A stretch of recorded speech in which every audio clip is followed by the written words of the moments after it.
and welcome to episode 111 of the Tea and Trails podcast. That's actually Gary's bank code if anybody wants to hack into 1111. 111, the Tower Thwaites bank account. The big bucks. We don't have an intro. We forgot to do one, Gary. We went to do one on the photo shoot, and then you were so busy getting your reapply, getting the glow. You were like, I'm glowing again. Tap me down. Patreon. Come here. Powder me. We ask every week for you to send your intros, and then when it's our job, we didn't actually do it. That's twice it's happened now. I've dropped the ball. I know. I'm going to be on it this weekend. Girls, listen up. You're on it. You're in charge of it. It's the 4th of March. The spring is springing. The birds are singing. I keep hearing the birds and going, oh, what's that noise? It's lovely. They're all flirting with each other, aren't they? They're all kind of pairing up. Outside, it's a cacophony of night clubbing out there. An orgy. An orgy of, hi there, looking good. Firstly, a big thank you to all our patrons. For the price of a cuppa, you can keep the mics on and the lights hot. And thank you to all our sensational partners who share awesome discount codes with you. Check them out over at Patreon. And Pinch Punch, it is first episode of the month, so we need to share who our Patreon partners are. Who are they, Gary? Who are they? I don't even know. Deep breath. Precision Fuel Hydration, X Miles, Phoenix Light UK, Protein Rebel, Vela Forte, Tiki Boo, Mountain Fuel, Outdoor Active. Oh, I got a bit dry on my lips. Oh, Silver Sweden. The salmon pushed us over the edge one episode many years ago. 3 years ago. I actually wet through my pants to the chair laughing so much. Overshare. Silver Sweden, Active Route, the Centurion Running Store, About the Run, that is a new Patreon perk, sportshoes.com, Big Bobble Hats, Fawnside Farm Cottages, Summits, Yugoku Projects, Hellfire Events, Red Bear Sports, the Alban App, Retainer Group Cycle Protection, Summit Crazy, Beated Sports, Lumi Active Wear, Glow Map, Bridgedale Socks, Nav4, NAC Nutrition, Blame Phoenix, and Ultra Trails 2. And don't forget, if you would like a snood or a bobble hat, then you need to add your address to Patreon. No address, no goodies, and apologies if you're waiting for your snuddy. Your snood, but we are all out. My goodness me, Eddie, we've been wiped out. But I've ordered some more orange, and you'll be happy to know I've ordered some more black snoods too. So as soon as they come in, we'll catch up. I've just realised I've got my top on back to front. Inside out, back to front. That is absolute winning. Classic. Thanks to X-Mile, Precision Fuel Hydration, Harrier Trail Running, Phoenix Light UK, SHOKZ and Protein Rebel for sponsoring this week's show. We use their products week after week to help us train, hydrate and recover. If you're listening and are thinking, my God, turn this up. That lady's voice, oh my gosh, just wait till you get to our interview with Henriette at the end when she tries to understand Gary's accent. I couldn't think of the other way to pronounce the word. It is. How did she manage the whole interview with you asking her questions? I didn't say much, to be fair. There was a lot of Eddie and Henriette. It's brilliant. But if you you need to turn it up a bit. You're thinking about some new earphones. You can use the code TEA10 for £10 off over at uk.shokz.com. Which is your favourite? I've got these ones, which we use for the podcast, and then we've got the Open Run Pro 2s. These are my go-to for indoor work. Yeah. And I can put them on and work, and the kids can be around, and I can continue. I don't need to pause podcasts or music. I can still hear the arguing, which is lovely. And then the Open Run Pro ones, I always wear those running. I actually can't run in AirPods anymore because I can't hear anything. It makes me nervous. Thanks to X Miles for supporting us for 2025. Pop over X Miles for all your nutrition and kit needs. They have lots of brands to choose from over in X Miles. We love their nutrition planner and the loads of insights and articles shared too. I saw, because we've been chatting all about this heat training, I saw you can buy the core body temp monitor over at X Miles. That seems to be, I'm not too sure about other brands to be honest, but that seems to be the go-to bit of kit if you want to monitor and track your body temperature. And this is, you didn't give me a flash of it on Thursday. No, I didn't have it on Thursday. I only wear it. So I've downloaded the app now onto my watch so I can look at the temperature now on my watch as well as on my phone. So I'm slowly like getting to grips with not just staring at it on my treadmill. And I'm going to try and wear it outside a little bit as well. So we're learning on a go, but no, I didn't have it on Thursday. I really want to give it a whirl. I know you are literally, you cannot bear, you are just so like, you can't bear me to have something over you, can you? And you're like, Eddie's going to end up 70 VO2 max. I'll tell you what though. So let's carry on and then we'll get into this. Don't forget, patrons can receive 10% off over at www.xmiles.co.uk. Links to all our sponsors, Patreon, and the Tea and Trails Ultra Weekend can be found in the show notes and over at www.teaandtrails.com. Have you entered the Tea and Trails Ultra Weekend? I hear it's going to be sensational. We've got a separate webpage for that. It's www.teaandtrailsultra.com. If you fancy a 30k, 50k run, or just hanging out with me and Gary, listening to the podcast being recorded live, go and have a check out with the webpage. All the details are over on that. What a week, guys. This is intense. My week started on Sunday night and it still is ongoing. My gosh, it was a blur of the juggle. We had such a busy week with our wonderful recce day where we were blessed with the weather. Gosh, we were blessed with the weather, weren't we? But it meant that then I wiped out Thursday from a normal working week for me. So I had to cram all the week. And then I was going to be really busy all weekend with the kids doing various sporting things. So I basically had to just work for the rest of the time. I basically sat at my desk for the week. I drove the kids to school. I came home. I took the dogs out. I did my run. I put my heat suit on. I got really hot and sweaty. I had a shower. The good thing about heat training is that you do always have to have a shower because it's non-negotiable because you're so disgusting, even for me. I sat at my desk and worked all day. And then I would get up and put some washing on, sit back at my desk, make some tea, put some washing on.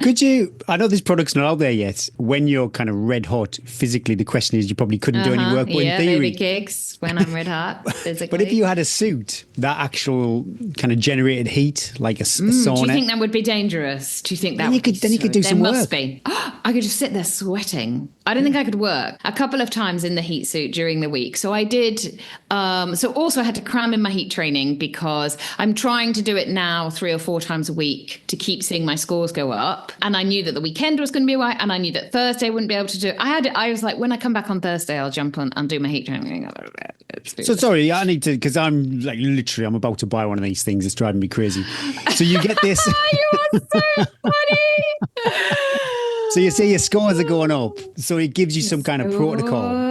Yes. Well, it gives you a protocol. There's a couple of different protocols that you can follow. So you can kind of have a look. You can have a look at your experience of what they advise you to do. I, of course, am not doing that because I don't read instructions and I don't follow anyone's protocol apart from my own protocol. I will admit, I went in too heavy the first couple of times, only because it was so tiring. But I also think I've adapted now.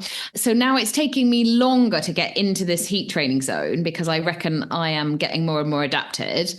Okay. My heart rate is lower at the same pace, definitely about 5 or 6 beats lower. But my core body temperature is still quite high and I watch and I get nervous. I don't want it to go over 39 and it sits there. Yeah, so I had to cram in my heat training. We had a snowstorm. So in between this sweating, I also went out. I saw the pictures, yeah. We went out and it was like just a normal, like sort of spring, half winter days, which it is at the moment, isn't it? You're not sure till you step out the door, especially if you've still got your heating on. You're like, can be fooled into like, it looks bright. And then you step out and you go, well, let's just say I ran with my nearest and dearest. One of us had a backpack with a spare layer in, a hat, a gloves, and one of us was in shorts. We'll leave that conversation there and we'll say that there was somebody that was quite nervous and got quite upset. They got quite cold, and somebody that was very happy and just put on their layers, but did share their bubble hat. So it was fine. It was quite an adventure. So I said I had a really busy week, but I also did manage to fit in runs in different places and linking up. I have linked up, I reckon, from my house, only 400, maybe 800 meters worth of road And I think I've put a trail together, which is 20 miles, 4,000 feet. That is like, because it's runnable, but it's got some quite steep hiking, but that's a decent. If you can do that out your back door, hello, yes, that's increased the price of my house, I reckon. I love it though. As a runner, you get like an in-depth knowledge of where you live. I'm starting to reel. And do you know what? I got a big compliment this week, and Bryn turned to me and he went, you've got real talent. And I was like, what's he going to say? Is it my voice? At last. Is he setting you up? Is it my looks? He's like, you are really good at finding routes. But you know what? I'll take that, because I am really good at finding routes and navigation and like working out what goes from there. We were running up towards this valley, which a couple of days before we'd come down in the snowstorm. And he was like, that's where we came off in the snowstorm. We couldn't see anything. And I was like, no, it's not. We didn't come off that. That's like 4 valleys over. And he's like, nope, that's it. It wasn't it. I was like, jeez. Anyway, so yeah. When it's Armageddon, Eddie, I'm following you. You follow me. I know the track right. Then it's 3 steps left. We found a sheep spinning. Spinning.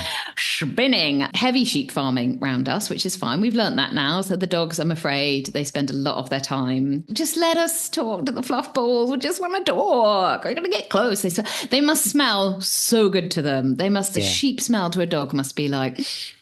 What is it? Must it be like to us? Fresh pair of trainers. Horse poo. Rex cannot run past horse poo without scooping. Cannot. It must smell like, and then Lindy just wants to put it in her mouth and just it's so sweet. It must be. But then when we were younger, when I used to ride when I was younger, we used to eat the horse food because it was really sweet. Oh, goodness me. Did you as a kid? I remember as a kid. Oh, no. What? I used to kind of eat berries and stuff from bushes. I've lost all that knowledge. I wouldn't know what to eat now out in the wild. Well, there's not a great deal. I mean, in England and Scotland and Wales, it's like, if it's really bright red, don't eat it. Yeah, there was something red that we used to eat. I can't remember what it was now, but yeah. Well, I'm still here to tell the tale. But in Finland, it's like real common knowledge. You just go and forage on the floor. That skill isn't lost. No, yeah, I wouldn't forage on the floor around here with the sheep. Anyway, we ran past the sheep and it was just going round and round in circles.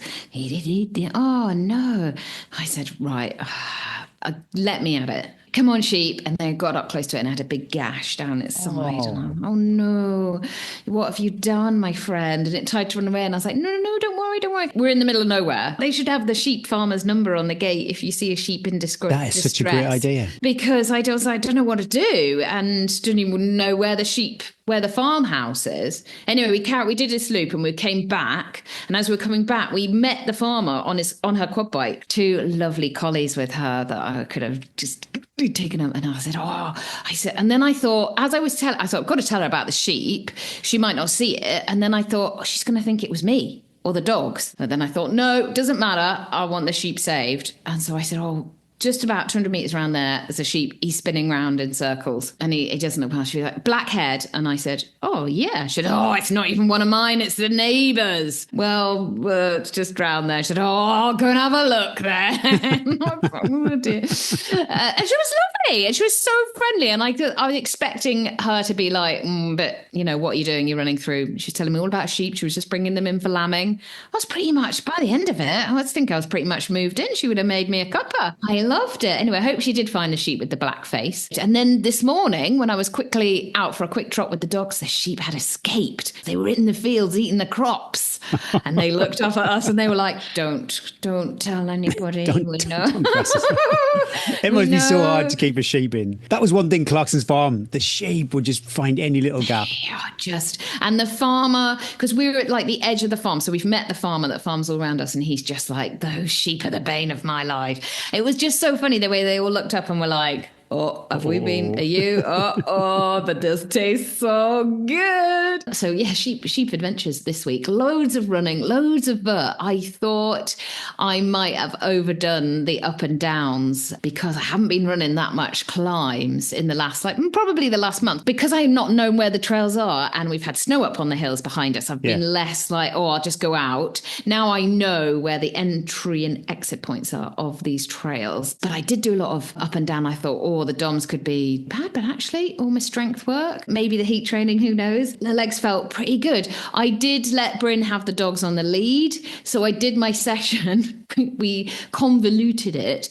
And I was like, right, I need to do 4 by 2 minutes hills and then into like a 20-minute steady state run. He's not up for any of that. He's like, no, I don't do any of that. He doesn't even wear a watch. So I said, I'll tell you what, you just have the dogs. They'll pull you up every hill and I'll just try and keep up. And we'll just run up every hill. Oh my God, it was so we did that on Friday, Gary, after the recce, when I was like tired because of the drive as well.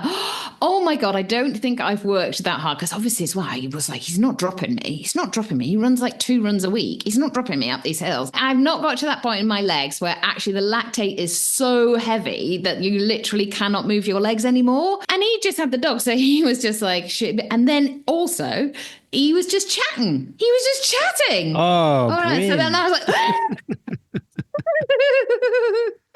but I was burning through the glucose. So I was sipping on the gels, taking all my sweets. And we'd been out for a couple of hours, running back a couple of miles from home, just had the chat with the sheep farmer. And he went, I don't feel good. I said, oh, you not got any fuel? You not had any fuel? And he's like, no, I don't even think I had any breakfast. And I was like, oh, goodness. Oh, that's unlucky, isn't it? As I slurp the rest of my gel. Woo, finished that 90 grams. I'm feeling good. Oh, I did, and then I was like, come on, have a bit. And he's like, no, I want to save it for my bacon roll. I said, this is classic terrible fueling. You need to fuel now because we've still got 20 minutes to the car and I'm not dragging your ass there. Yeah. So he did. I handed him gel. He doesn't like sports nutrition, obviously. And he was like, we looked at it. I said, classic. Close your thing. Just swallow. So that was lovely. That was a treat. We had a couple of lovely runs together and I managed to incorporate the workout and not get too angry with him that was dying up the hills. And we also had a sensational day on the TEA10 Trails ultra course. Well, sort of like bits of it, didn't we? We flirted with Skiddaw, didn't we? We went to Skiddaw House, which is checkpoint 1, 2. Do we have numbers on our checkpoints? Oh, I couldn't tell you. I'll be giving you misinformation. And we did the climb again, not actually the way we're going to go up in the race, but the same climb we did when we went with Shane. It was steep, isn't it? I didn't look to see the percentage when I was on my watch, but we didn't mind. Not only were we blessed with weather, because it was cold at the top of Skiddaw, wasn't it? Especially when you're standing around posing for photos. But it wasn't. When you were moving, it was absolutely fine. But also the underfloor heating on Skiddaw was working.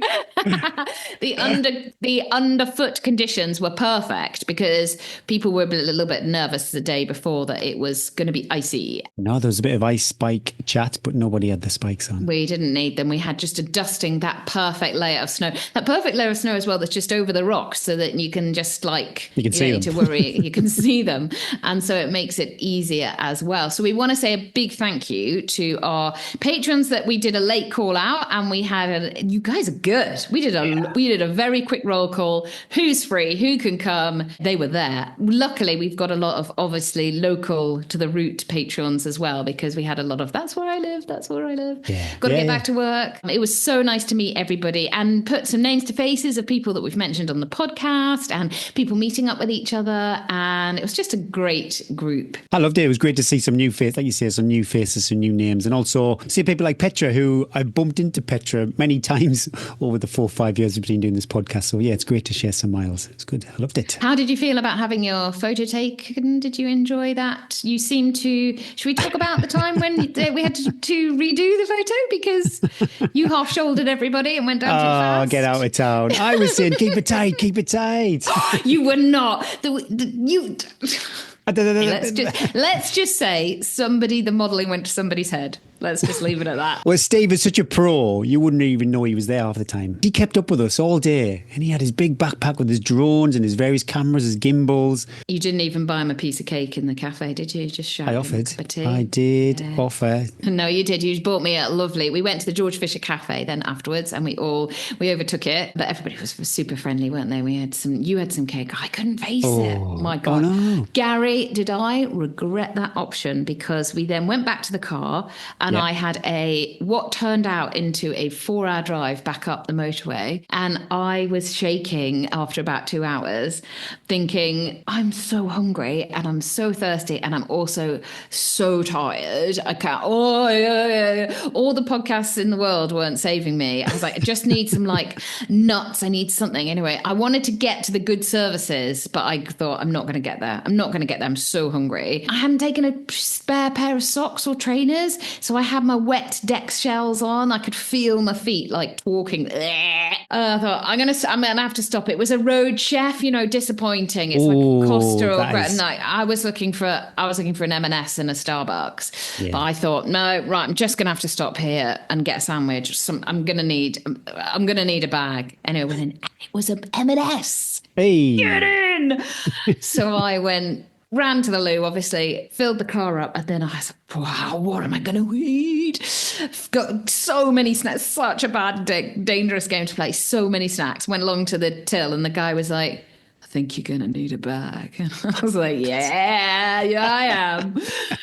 Got a bag. And then it cost you 50 quid or something. Oh, let's not talk about it. Then I opened everything. And then I was so happy. Got back in the car and the mood.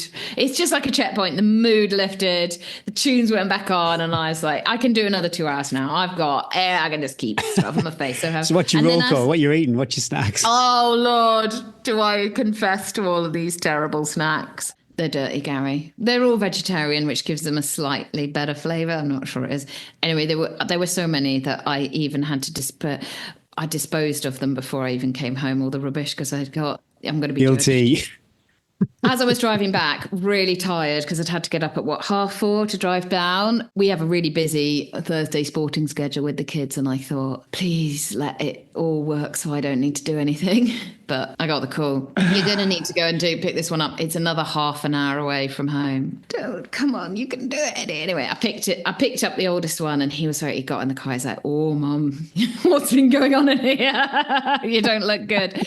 He's like, you tired? I was like, oh, I'm pretty tired. He's like, I'm going to talk to you. I'm going to talk to you all the way home, Mum. We can do this. I'm going to play you some tunes. It's what I need. Anyway, it was all worth it because it was a great day out. Anyway, I managed to tick my boxes, not in any clear, specific, good quality order at all, but I got there. Everything got done. My ring wasn't happy with me, Gary. The stress load was heavy last week. Yeah, it was judgy. You are red flags all week. So what can you do? With a week like that, when you've got like you're balancing work, kids, family, running, you almost have to like override everything and just make sure that you don't end up on a long drive without any fuel. And if you do, you're going to need to throw some money at it like I did. And let's just keep that between ourselves. Let's not tell anybody that. I often berate myself then for not being more organised because I was like, I could have easily made up sandwiches, loads of sandwiches that I could have had 2 flasks of tea. I could have been so much more prepared for that.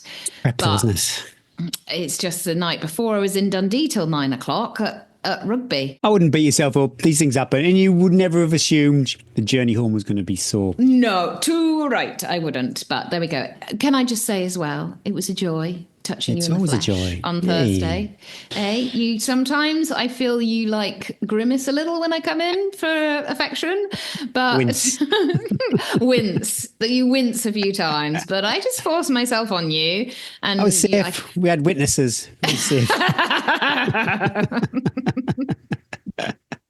But yeah, I loved it too, catching up with everybody. But like yourself, I paid the price. I burnt a few matches on Thursday, and the rest of the week, I struggled. For the week, I did 2 strength sessions, and with that big day on Thursday, I didn't want to lift again before cross country. There's always a price to pay, you're trying to manage everything and balance everything during the week. If you lift too much, that will impact like a quality session, and we are runners, so I do want to prioritise that. So only the brute labs and once lifting heavy. I wonder if I could be classed as lifting heavy. I don't know. I really want one of those trap bars where they have the handles, so you don't have to bend down as far. I like mine. You can put it, stack it up a bit. I see the influencers do. They put it on the actual weights, but it is what it is. That's my non-negotiables. If I can do 2 at least a week, that is fine. But I did do 2 physical like workouts, running workouts. One was a race, but the other was 6 times by 5 minutes, 10% treadmill. And I did it on the Wednesday. And because Thursday was the recce, I didn't want to bury myself too much. Previously, when I've done this workout, it's been 8 times by 5 minutes. So I cut that down to 6. Because of the 6, mentally, it wasn't like too much of a load. Obviously, the effort's still there. I probably got off the treadmill after doing 6 or 8. Negligible, the actual how fatigued I felt. But mentally, when you've done the workout at 8 and when it says on the training plan to do 6, yeah, that was pretty good. Yeah, Teen Trails Ultra, we chatted about that. And I did have some spare time at the end. I've looked at my watch. I thought, well, I could drive home and then wait for Lisa for like an hour and a half in the car park in Durham. That's my dream. Car parking free time is every parent's dream. Sometimes I get in the car park and then you see other parents in the car and you're like, and they look over almost like they want to chat. And I'm like, no. Car parking admin, no. Well, then you get loads of stuff out. You make yourself look busy so nobody comes near. But I had like, 90 minutes roughly. So I just went for a little shuffle up La Trig after we did our run. Did you go back up the path we came back down? We came up then and then just Yes. So I went up to the car park. Yeah. Then I went actually to the gate. So, as if we were going to go all the way to Skiddaw, we went through a gate, just where the little kind of Celtic cross thing is. I'm not too sure what the official name for that is. Then I went to La Trig, did a little bit of a run around there, went back down to the car. It was incredible. Yeah, just purely for the vert. I'm such a sucker for it. Well, you're there. Like, exactly, you don't have that on your doorstep. So if I'd had a free hour, I'd have sat in the cafe. There's no way I'd have gone back out again. So I knew I had to sit in the bloody car park at Reg Ed for like 30 minutes to charge the car up. So yeah, I had my little rest in the car. But then Saturday rolls around, it's cross country. I am properly stressed. I worked it out. I looked on Garmin to see what my previous time was for Anik, and that coincidentally is my last time I ever did a cross country. That's 2 years ago. I ran okay, nothing special. I did score for Sedgefields. I don't take that for granted. It doesn't always happen. So it's always special and brilliant to be able to contribute to the team.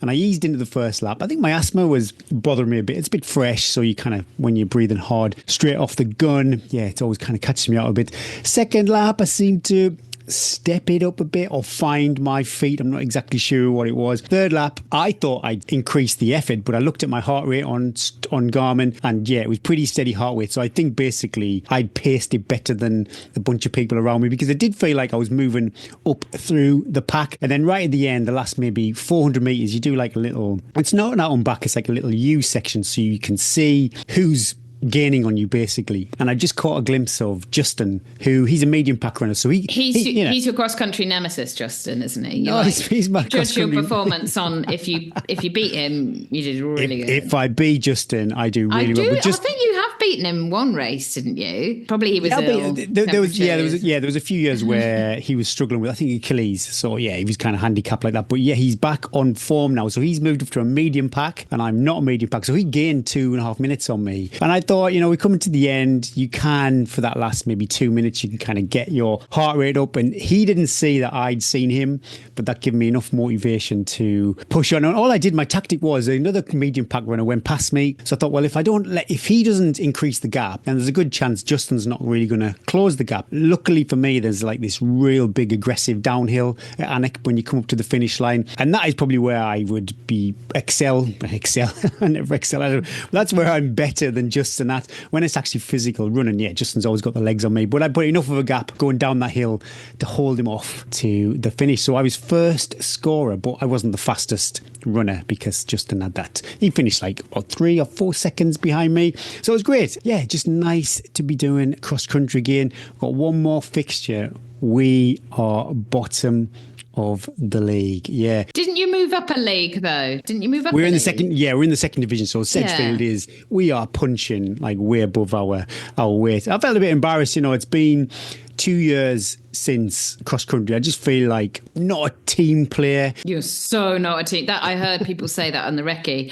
Didn't realise he wasn't a team player, and I'm like, yeah, so selfish. See, so selfish. I used to be a few years ago. I'd probably keep this to myself, but I was probably quite judgy if somebody who joined an athletics club and then didn't do cross country. I couldn't understand why you would join a club and then one of the only times in the year you get the chance to represent your club, you don't do it. And I couldn't work it out. But as I've grown a bit and my current anxiety around racing I really have appreciated, there's many reasons why people don't tip up and race for their club. Yeah. I don't know what the problem was. I think it took me such a long time to recover after Dragon's Back race. Do you feel happy? Do you feel like you've dipped your toe back in and First time you do anything after a long time, it makes you feel a lot better about it. How I'll feel going into Druridge Bay, the last fixture, because I really should tip up for that fixture to see if we've got a fighting chance of survival. We'll see. Yeah, there's something definitely. There's a big barrier mentally going short and pushing myself hard. Maybe again, the cross country is such a concentrated situation. It's not like the trails when you can be on your own for 2 hours or something like that. It's a real kind of, it's all condensed. It's all distilled into this little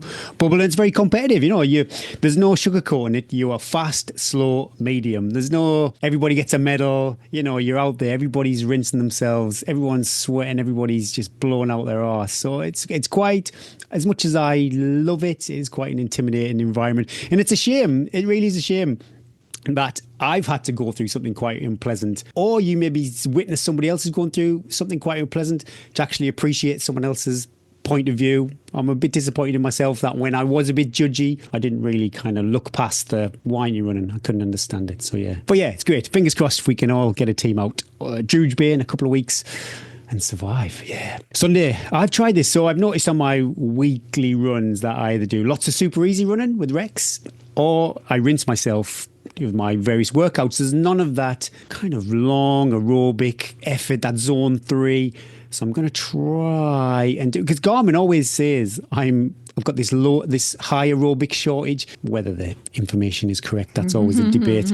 But anyway, once a week, I'm going to try and introduce something about 90 minutes of that zone 3 work. And the way I set it up this week was treadmill, 5 miles an hour. And my method behind that was, so 4 miles per hour is slower than my Gold Lake 100 pace. 5 mile an hour is slightly faster than Gold Lake 100 pace. So somewhere in that effort is what I want to, the speed I need to go for 24 hours. Started off, popped the treadmill at 9% incline. Then as my heart rate started to go too high, I would just incrementally drop it down by 0.5%. Not physically hard. You are working. Anyone who's done like a long zone 3 workout, you'll appreciate that. Yeah, you know, you a hell of a lot of sweat. My goodness me, you do bury yourself that way. But it's not physically hard, but mentally 90 minutes on a treadmill. You do need some discipline to do that. Didn't really appreciate the amount of sweat, and I think I buried myself, and I had to really lean on all the rest of that day into precision fuel and hydration, the pH 1500, just to get me through, because yeah, you just kind of get a bit foggy. It's really weird when you over dehydrate, and a lot of calories. You're running for 90 minutes on a treadmill at that zone 3. You are burning calories as opposed to fat. So yeah, you need to fuel appropriately. But yeah, a good week. I can't argue that. Good vert. I can't remember the stats. Reduce the miles because I had a really big week last week. Wow, that buried me. I did not feel like running until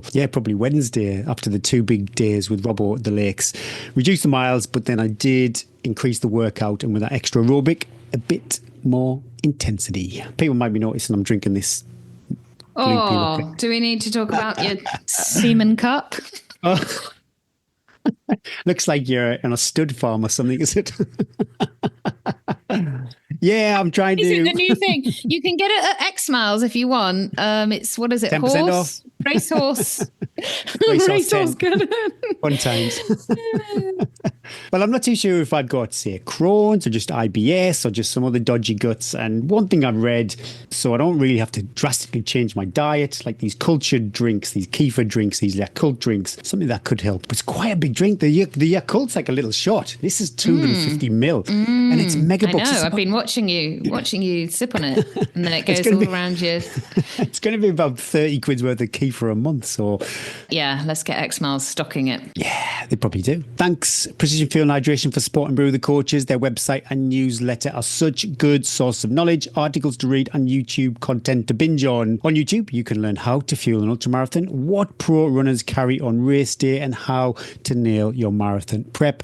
Check out their fuel planner, and why not book a free video chat with one of their awesome sports scientists. It's been quite a while actually since I've sat down and had a chat with Emily over Precision Fuel and Hydration. How far out? I'm not really invested in London. Swaledale Marathon is going to be a test for me. I'm going to run that at all county tops effort. So yeah, maybe I need to book in a call with Emily and get my strategy worked out. If you would like to try precision fuel hydration, then use the code TEA10 2025 for 15% off your first order.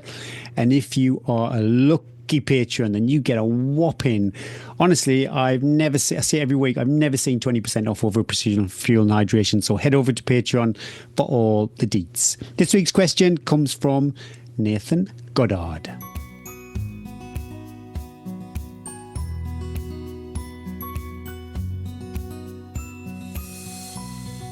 I have some experience at endurance racing, having completed multiple long-distance triathlons before switching to trail running a few years ago, generally targeting the 50k distance. I like following a structured plan, and up until now, across both triathlon and trail running, I have always had a decent gap in between events, long enough to fully recover, and then I follow another plan into the next event. This year, I've gone a bit off-piste, and I've crammed a few more events in than usual.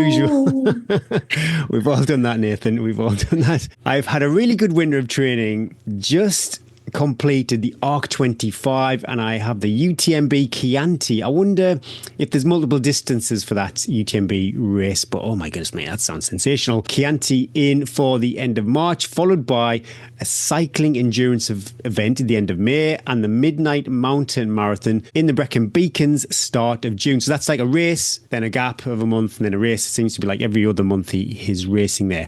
I'm hoping to get to my first 50 miler in towards the end of the summer if my legs are holding him up, but nothing booked yet. I'm looking for any training advice, tips you can offer on what to do, and maybe more importantly, what not to do when training in between events with a short turnaround. Cheers, Nathan Goddard. Is that a lot? You know, I'm probably guilty of it doing myself, but when I'm looking at somebody else's schedule, I think, oh, that sounds like quite a lot of racing. It depends, I suppose, if these are like all out, you know, tasting blood races, or they're not.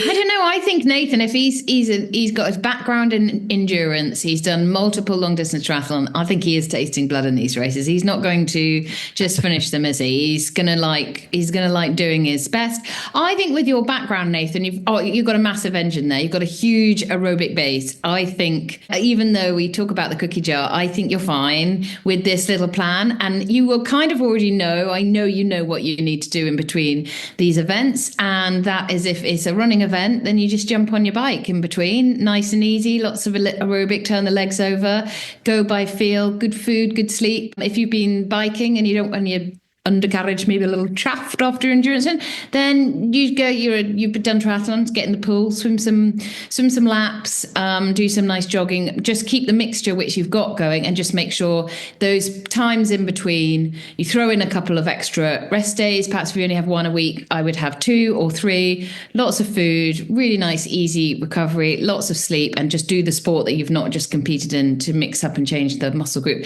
And just make sure as well that you're looking at your strength training through this as well, that though you're a multi-sport athlete, so you'd be really great working the different muscles in all sorts of different ways, you want to just make sure that if you have got any weaknesses, those glutes, core, super strong. I think it's great to do lots of different things, and you're already thinking about how I'm going to recover, so you're not thinking I'm just going to smash through, and there's just enough time. And I think as well, when you got to the Brecon Beacons at the start of June, I think you are going to be tired there. You're going to be like, so just make sure when you've done that one in June, you take July as a bit of a holiday and reset. And perhaps when you're next planning your schedule, just give yourself a little bit of time in between, both physically and mentally as well, to have a little bit of a come down and let nervous and the hormonal system reset a little bit. But good luck. They all sound really cool, super events. Yeah, I mean, it's a lot of cookies there. I think you're risking it for a biscuit if we're following that. Love it. You've been waiting to say that all morning.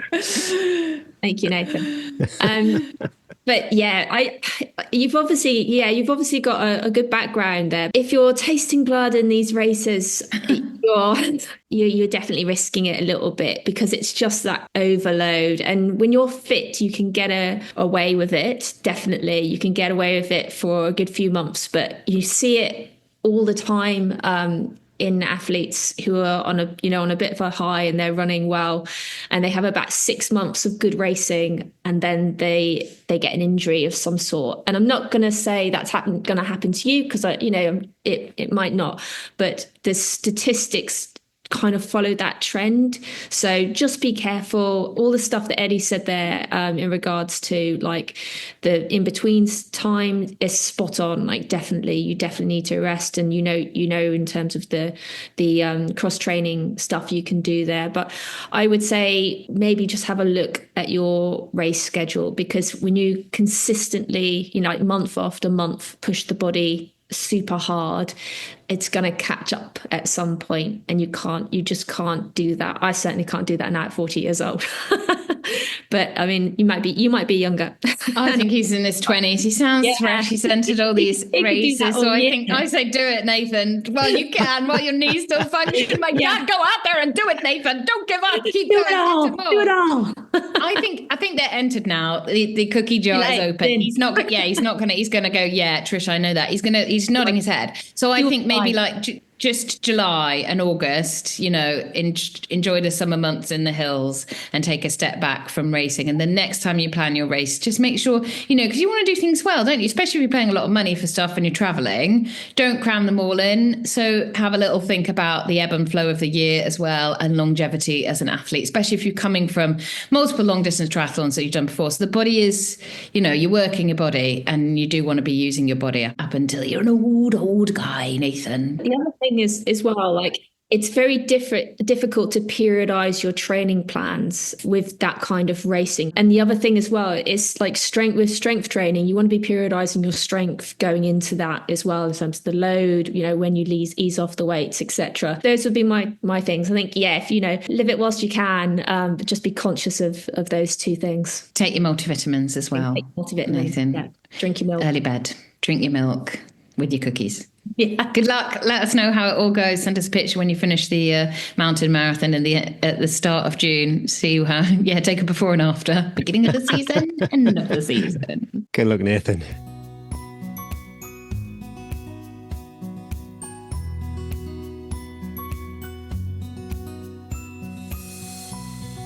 Hope that helped Nathan and anyone who's got a busy year planned and wondering how it's all going to fit and work out. I think it's great that Nathan asked that question. It's quite easy for people, and me personally, you'll just clutter up your year without really a lot of thought how it's all going to fit in. So appreciate that question. Thanks, Nathan. And if you have a question for our coaches, then pop over to teaandtrails.com, fill in the Google form via the Brew with the Coaches button on the homepage. Thanks, Phoenix Light, for sponsoring this week's interview. Patrons can enjoy 10% off over at www.phoenixlight.co.uk. The best design comes from the actual needs of users. Phoenix takes providing mobile lighting products with excellent performance as the goal, and born for harsh environments at its mission. Never forget where you started, and your mission can be accomplished. Gary just laughs because those voiceover deals are going to come rolling in. I've been waiting for years, since we've been doing this podcast for 800 years, just waiting for M&S Food to go, we found the voice. And then I wouldn't tell anybody. And then Christmas time would come round, and all the tea and trailers would be listening, watching, settling down with their quality tins after their long run. And then the M&S advert would come, and I'd be like, oh my God, is that it from podcast? I can't believe it. Anyway, it's not happened yet. This week, we are delighted that Henriette Albon joins us fresh from her amazing win at Transgrancanaria. We've had Henriette on the podcast before. We'll give you those deets in our chat, but it's always a joy to chat to Henriette.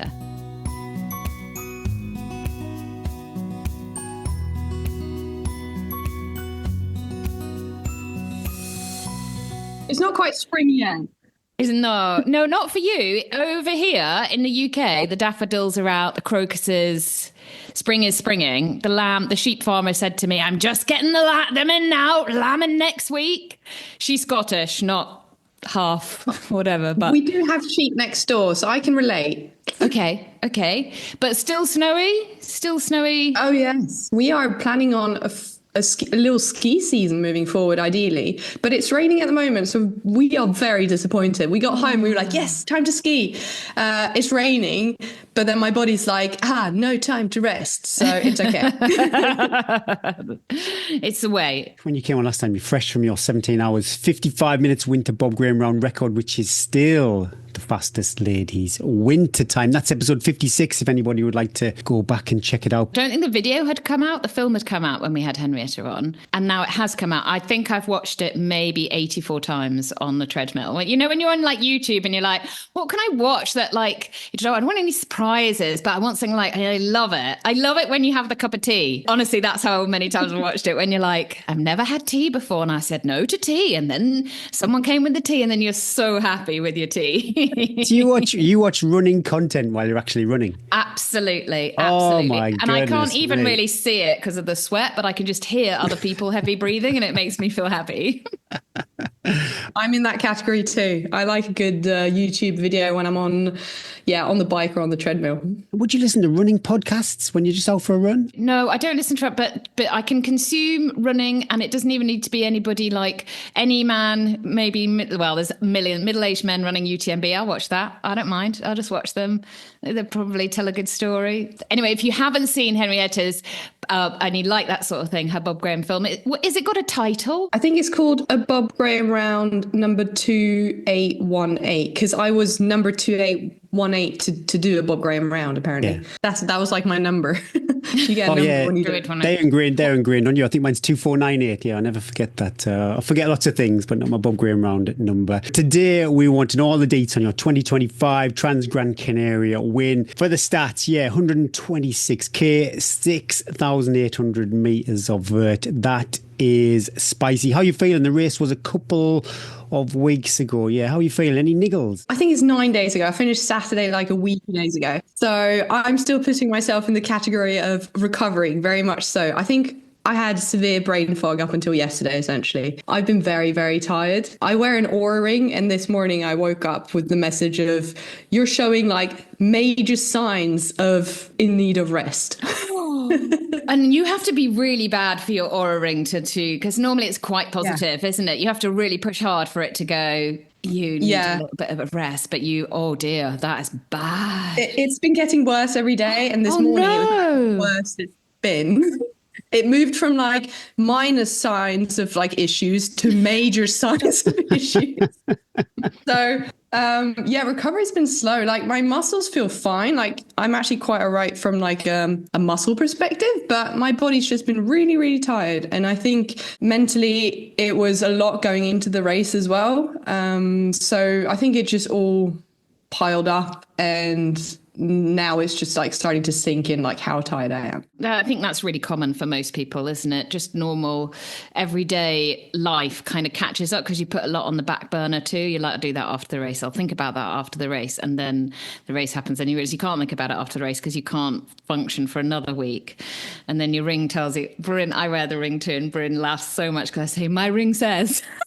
And he goes, oh, for God's sake. As just a reference point, when I sleep, my average heart rate is roughly like around the low 40s. Now it's like low 50s, and it's been a week. So like it's just considerably off. Do you listen? Because often I don't listen to my ring.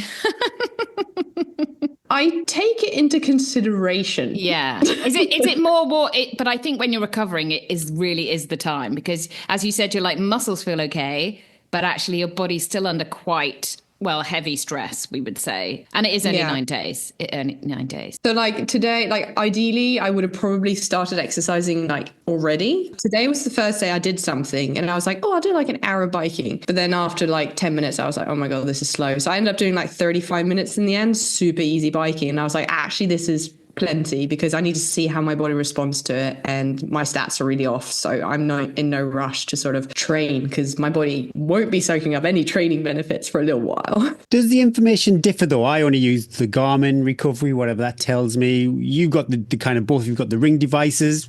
Is it slightly different to maybe what Suntour would give you back feedback, or Garmin? I think the ring goes into a lot more detail than the watch does. I think the watch just gives you your HRV and your sleep stats, does it? Mine just says I shouldn't run pretty much any days. Does it say your... So what I'll look at is my HRV through the night, my heart rate through the night, and then also my body temperature through the night. I mainly use it for stats when I'm sleeping. Yeah. So I'll look at those three. And yeah, I mean, my baseline temperature is 0.8 degrees Celsius up from what it normally is. So again, that's another factor just throwing my ring off. Yeah. But it's quite interesting for someone who cares like a lot about how the body is and wants to sort of optimize everything. I think it's a really cool stat to look at. But I do take it a little bit with a pinch of salt, and I do take into consideration just my subjective perception as well. But in a situation like this, it is nice to have some data to back up the fact that, yes, you are screwed. You feel really done. Can you tell us a little bit about the lead up to the race? Because I was following your journey on social media in the lead up to the race, and you were brave and vocal and kind of put it out there that it was a rocky ride in the last month, wasn't it? Well, I decided to share my training journey going into the race from sort of the beginning of the specific training block for it, which started around mid-November. And it was all going very well, really, really well. Why did you decide to do a race in February when you live where you live? Just, is there a reason? Yeah. Normally, John and I ski during the winter. We don't run much, but we both had a bit of an iffy season. We didn't really feel like we'd gotten the opportunity to show our potential. For both of us, it just made sense to do like a really big, cool race at that point in the year, because we were coming out of a season where we were gaining momentum, but not sort of having peaked our running potential. So we just felt ready to basically take on a race at that point in time if we were able to run and prepare for it, which we just lined up some holidays and whatnot to make that possible, essentially. But yeah, so I decided to do weekly training updates on Strava, and I also posted some bits and bobs in social media. And it was all going quite well up until January, I'd say. That's when I got sick, which wasn't ideal. I then sort of panicked and trained even more to try and catch up with the training I'd lost. And then I got an injury as we traveled down there, essentially. I landed in Gran Canaria 3 weeks before we were going to recce the entire course and really do that final block of training. And I had a quad strain, which was at that point not like I couldn't really run normally. Like I wasn't running like I normally would with my legs. It was really putting off my movement. And yeah, I was there ready to run, but not ready to run. Did it come out of nowhere? Or was it something that you'd sort of felt and then it slowly progressed into normally you can ignore and go and then it either gets bigger or it just disappears? So looking back, I had 1 week where I did 3 really big sessions. I first did a road run with a lot of vert. That was like 45k, hammering up and down. Then I did a 3.5-hour run where I had like 2,500 meters of climb. And on that session on one of the downhills, I felt like something weird in my quad. Didn't think much of it. And then I did another long run, which was around 45k, 3 days after that. I was just stiff, like you normally would be after a big session, but nothing major. And then I had a big ski day and did some treadmilling. And that's when I felt it. And that was roughly a week before I traveled out. But I just sort of managed it for a week. And then it got really bad. Oh, that's rubbish. What did you do then? So you got 3 weeks before the race. What did that look like? I remember we traveled out on a Thursday or Friday, and I did 2 runs or something, tiny runs. They were 2 hours. But they were tiny compared to what I was going to race. And then I remember on the Monday I woke up and it wasn't getting better. It was just getting worse. And that's when I was like, shit, at this rate, I'm not going to be starting the race. So I need to take some drastic measures just to be able to get to the start line. So I basically decided that, okay, I'm not running for 5 days at least. I just need to actually try and heal this. And that's when I panicked, essentially, because I was like, shit, I might not be starting this race.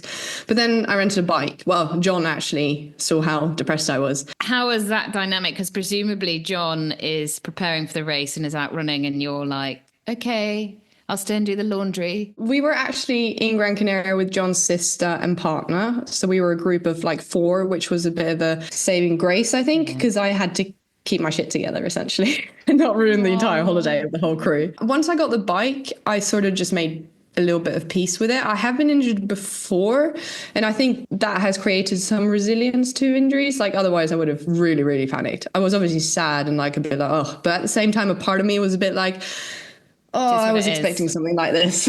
Yeah, I got my bike, which at least then meant I could get out, enjoy the sunshine and ride around a little bit. I then tried to get a hold of a physio or something like that, because I figured, I just want to do something proactively to try and resolve this. And in the end, I found a physio who had a time slot, essentially. So I saw him, and he did he put some like dry needling things in my leg, and then they put like electrodes on them, or like electricity, essentially. I don't know what it's called. And with your legs pulsating, I've done this in the past where I've kind of stuck these pads on my legs, and I could feel, I can see my legs kind of pulsing. It was like that, just you had needles as opposed to like the sticky pads. So it got, I hate needles, so just the thought of it. Oh, no, that's the worst. So how are you feeling then? Such the build-up, obviously not ideal, but yeah, you're on the start line. How is your body feeling then? Yeah, so in the end, I took 5 days off running. I then decided that I just need to ease into training now, because there's no way I can stand on the start line having not run for 3 weeks. So I need to just test it and see how it goes, and ideally it gets better.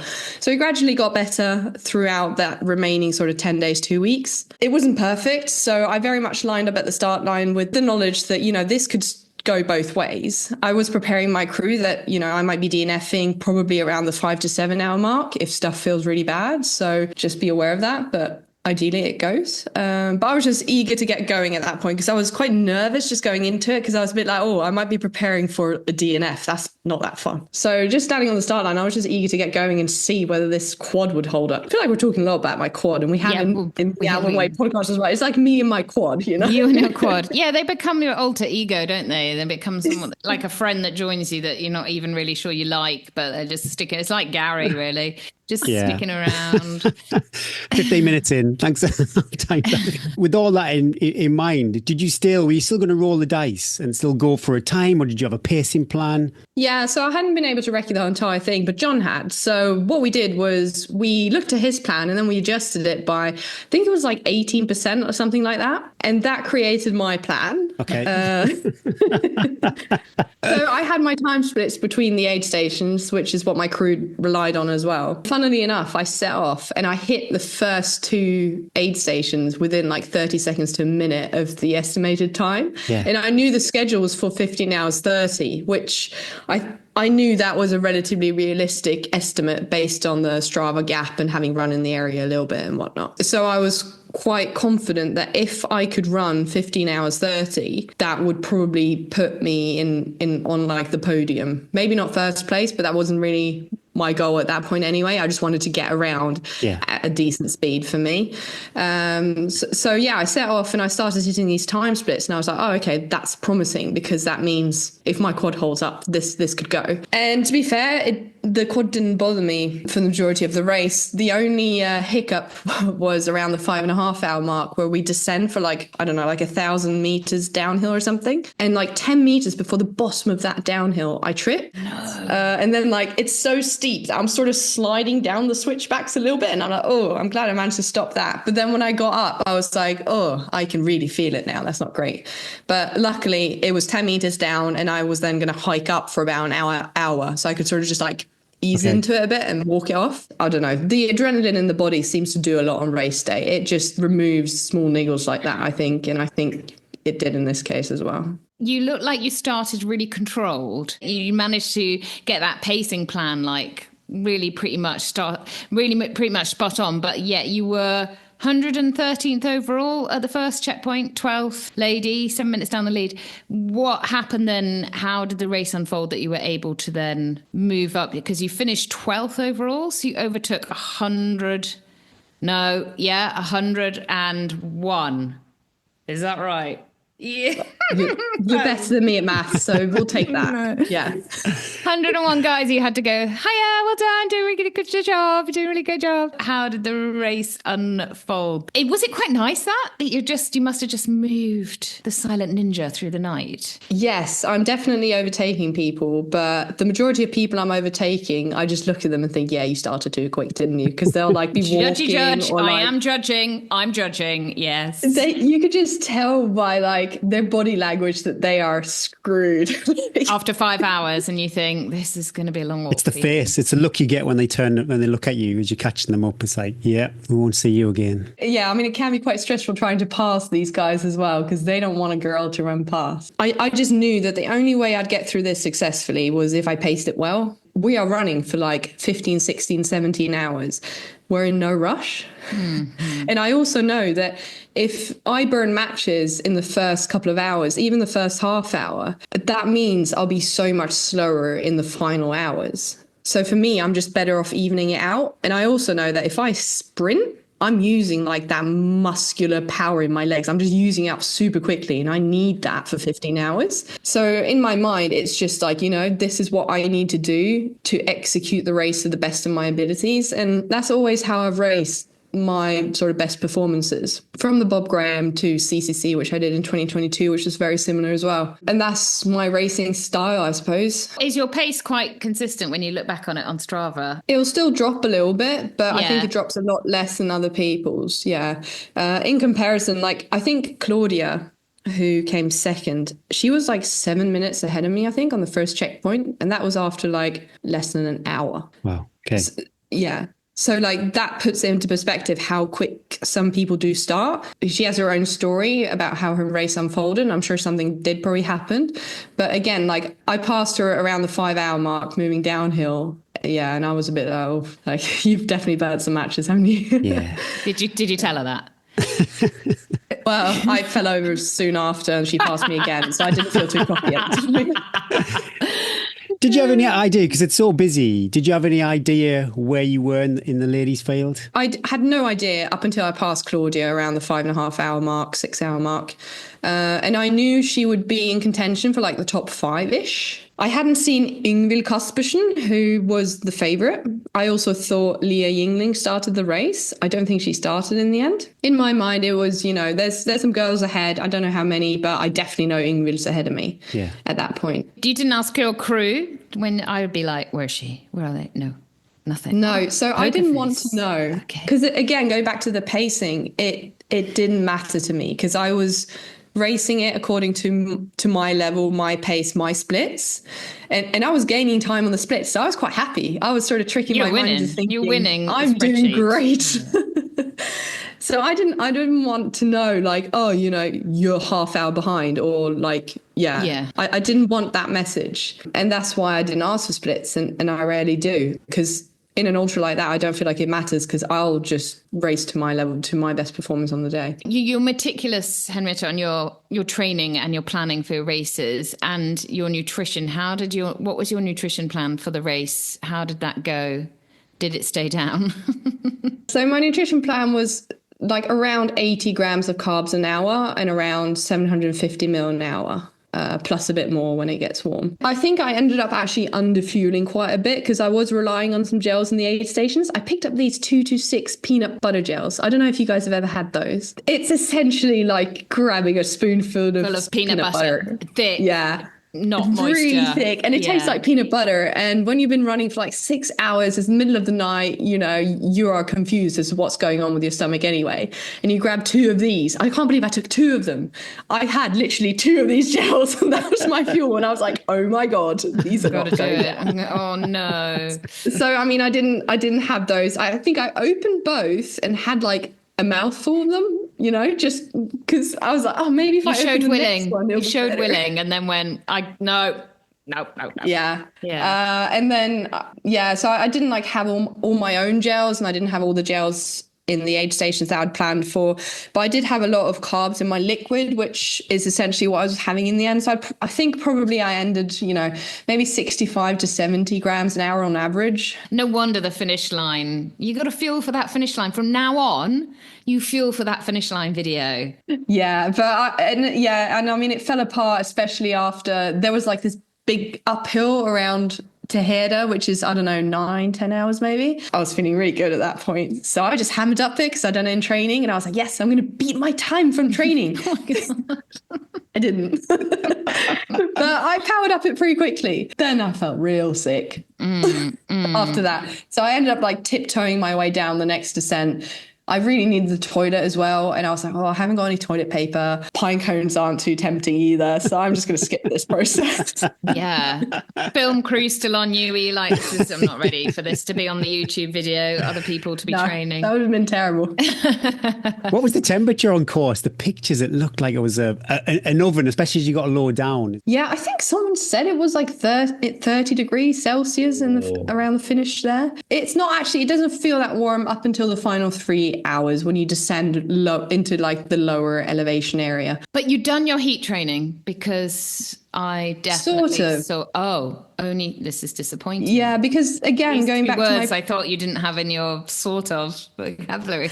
Going back to my preparation, once I got injured, I couldn't push the boat out when it came to training. So I keep thinking I'm at the edge of this heat training, but it's still telling me I'm only 56% adapted, and I'm 2 weeks in, and I can't believe I've got to do more of this. But what does your heat training look like, Henriette? So in an ideal world, I'd do like 3 sessions a week. I think any more than that, and it's too much for me. Mm-hmm. We have like blowy heaters in a small room. So we just crank them up to max, essentially, and we heat the room to about 35 to 40 degrees Celsius. And then I'll either jump on the treadmill or the bike, depending on what I fancy. I think the bike is preferred just because it screws less with your muscles. Running is higher risk. And then because it's warm in the room, I don't need to dress up. Oh, stop it. That's half the fun. You're not in the ski suit. Well, sometimes if it's only 30 degrees in the room, I'll add layers. I mean, ideally, I'm not wearing that much. And then we just sweat away and we're like, the treadmill is breaking soon, I swear. I really like it. You get into this bubble, but you have to have some like good tunes and some semi-entertaining stuff to watch, like Transgrancanaria Live, in order to get through it. But it is kind of like, my husband came in to ask me like dinner plans the other day, and I was like, totally, I have to, because it's in the garage, I have hat and a ski suit like up to here, just my eyes poking out. And he came right up and he was like, "You all right?" And I was like, "Yeah, I'm fine. I just gone in the zone because it's just so I can't do anything else. Sure. I'm just here, I'm sweating."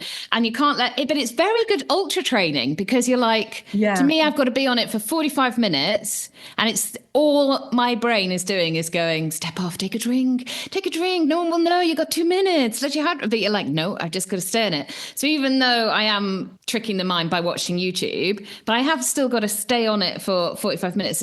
I'm glad that you pro are going, it's really tough. It's very good ultra training. What I will say though is I'll normally do like an hour, because I feel it takes a bit of time to just get up to temperature. And I will also consume like a lot of liquid when I am doing it. Ideally, that liquid isn't ice cold, because I think that affects the outcome of the session.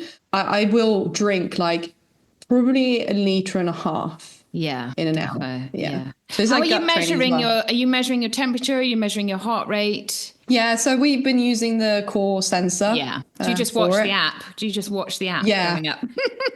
Come on. But I keep an eye on the heat strain. So I'll aim for like ideally like 30 to 40 minutes in heat strain, the zone 3 thing. How does it fit into the week though? I'd be worried for someone like my personality that it would just be more hard stuff in the week. How do you balance that? Yeah, so it's hard to balance, and we're still learning. I think one of the contributing factors to my injury was the fact that I was doing a lot of hard training for the muscles as well, and then coupling that with the heat training meant that I wasn't recovering from the like long runs as quickly as I normally do, and that did affect it in the end. So I'm no expert, and it does affect things, but I was doing quite a bit of it running, which I think I won't be doing in the future, because I feel like that's another stress on your muscles, in addition to all the other training you're doing and the lack of recovery because you are doing heat training. But you can sort of fool yourself, because you're like, but I'm going so slow running, this isn't training. But then I found when I run the next day, my quads are blitzed, because they're probably the shriveled, they're these sort of shriveled prune. Why would you do the active over passive though? I visualize myself lying there with my little heat sleeping bag watching Yellowstone for 40 minutes, not on a treadmill, in some kind of biohazard suit. Yeah, I mean, I have done some passive heat training as well. I don't feel like that's quite the same as the active stuff. But if I haven't got access to active heat training / can't be bothered to put a load of clothes on when I'm traveling, for example, I'll try and do a sauna just to keep the adaptation sort of there.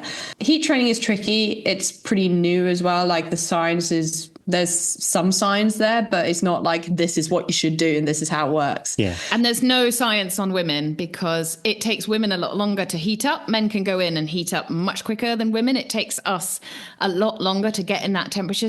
So therefore, we have to then train longer in this heat environment as well. And it depends also where we are on the cycle, our temperature. Yeah. There is so much going into it. I think the biggest thing I've learned doing this block for a proper heat block, I'm not proper racing till August. And so I can I'm actually, my heat training is my training at the moment, and everything else is relatively comfortable and I can do my sessions. But I wouldn't want to do this 3 or 4 weeks out because I would feel it takes so much out of you. But I wonder when I do it again, how much my body will go, oh, I've done it before. It's less stressful than the time you did it. And how much I keep the adaptation. It's all learning. Yeah, I mean, I've done a couple of blocks, and I will just add that it very much also depends on how you are handling the other training you're doing. Because a couple of times I've tried to start up heat training again, and my body's just been like, no, like you are tired from the other training. There's no chance. Yeah. So there's lots of interesting factors. I love with training, I just love experimenting and testing different stuff and seeing how my body responds. And I just feel like I learned a lot through this block.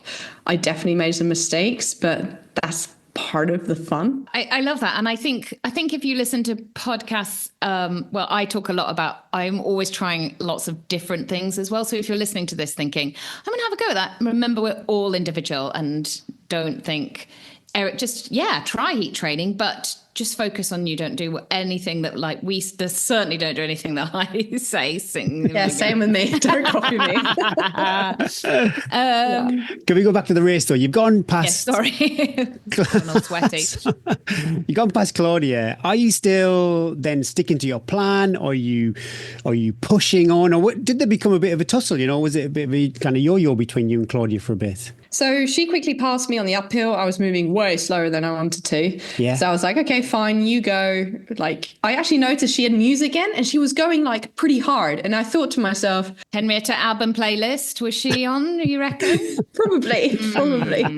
And then I just saw her like bopping up and down in the distance ahead of me. But I was just like, you know what, I'm just going to do my thing. Yeah. And in my mind, I wanted to get to like the sun rises after roughly 7.5 hours. And like another hour after that, I was due to get into a crude aid station. And in my mind, at around the 8 to 8.5 hour mark, which is when I would hit that crude aid station, that's when my race started. Like I wasn't racing until then. So I got there. Claudia then sat down in that aid station. She came into it like a couple of minutes before me. I just popped into the loo super quickly, got my bottles, and then ran out of that aid station, put my music on at this point. And I was like, Album playlist. I had my TGC playlist made specifically for this race. Fantastic. Very excited. Imagine making this when you're injured and thinking you're going to DNF. That was great fun. Anyway, that's when I got camera people on me as well for the first time. And that's when I was like, oh yeah, game on, let's go. Like I'm feeling pretty good. This is when it starts. So that's when I started racing, thinking I was chasing Ingvild, but apparently I was in the lead from then. And do you have dialogue with your camera crew? Do you like have a chat with them? Because I always feel like I should talk to the camera crew. And then I read like something Katie Scheid said was like, she never saw the men engaging with the camera crew. So she learned to just like totally ignore them and feel like she didn't have to be engaging. Energy, isn't it? Yeah, it's just energy. Did you chat? Do you... So I had music in on the uphills and then I'd take it out for the downhills and flats. And I found that the camera crew were normally following me on the uphills. And I was listening to music and in my zone trying to really hammer the climbs because that's where my strengths lie. I just knew I had to hammer the climbs, take it easy on the downhills with my quad. And so I wasn't really concerned about chatting to them because I was like, okay, well, I'm moving here. Yeah, we don't have time for that. Quite nice to have a bit of company, though. Are you still passing a lot of men on this, or is it really spread out now, the course? Actually, so soon on that climb out of that crude aid station, I passed 2 guys pretty quickly, and then it was super quiet after that. I think at that point, I must have been pretty far up in the guys' field because, after that, I really wasn't passing that many guys. What's the terrain like? Can you compare it if people have never been over there? Is it comparable to anything that you've run on before? It's very varied, the course. So like in the beginning, you're running like a riverbed with loads of rocks interspersed with like actual hard road sections. Okay. And then the middle section, you're in the mountains on the island. And then it's like super pristine, nice trails that can be quite technical in places with a lot of just like hard, rocky terrain. So there's a lot of rocks going on and a lot of quite hard terrain, I'd say. And then the finish is back into sort of desert land with this riverbed you're on for a lot of it towards the finish. Again, so very hard. It's more technical than Chamonix trails, but it's not soft like in the lakes. Yeah. Do you start on the beach? Is that correct? Oh, yeah, you start on the beach. So when they start you at 12 o'clock at night, they send you along a beach for about a K in proper sand. And I'd asked Josh Wade, he's from the UK, he lives around the lakes. He was like, oh, no, don't worry about the sand. It's fine. He's done this race like twice before. And I was like, I just put my trust in what he said. And I was like, oh, no, it'll be fine. Like, no issues. He did it last year. I got to this beach, checked it out a couple of hours before the start and was like, oh, no, my shoes are full of sand.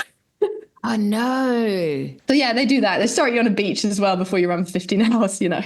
So you can massacre your feet before you're even off out of the 2K. Okay. Yep. I know the answer to this, but people might, what did you do then? John and I made some last minute gaiters. We went to the supermarket, got some bin bags, and then we used like Luco tape, which we had with us to tape our ankles and stuff. So we literally wrapped a bin bag around my shoe. Fantastic. And then I started the race, ran along the beach, and then I just like tore it all off. That's why I was 113th, you know?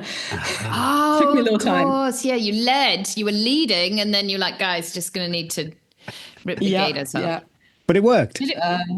It worked. It worked really well. I didn't have any sand in my shoe. Brilliant. Okay, So yeah, top you tip. can do that. That is top tip. And you didn't need expensive gaiters, just splat bin bags. Can we talk about kit a little bit? What was your shoe of choice for the race? You're just saying it's like hard and rocky, quite tricky shoe choice then as well. Yeah, I spent half a fortune on shoes going into this because I'm not a sponsored athlete and I wanted the best shoe out there. What happened? Can we ask what happened? Because I thought you were running for Arc'teryx last year. Yeah, so I was running for Arc'teryx. I've been with them for 3 years. And, you know, well, long story short, they pretty much dropped me. Shut up. Do you need me to make some phone calls?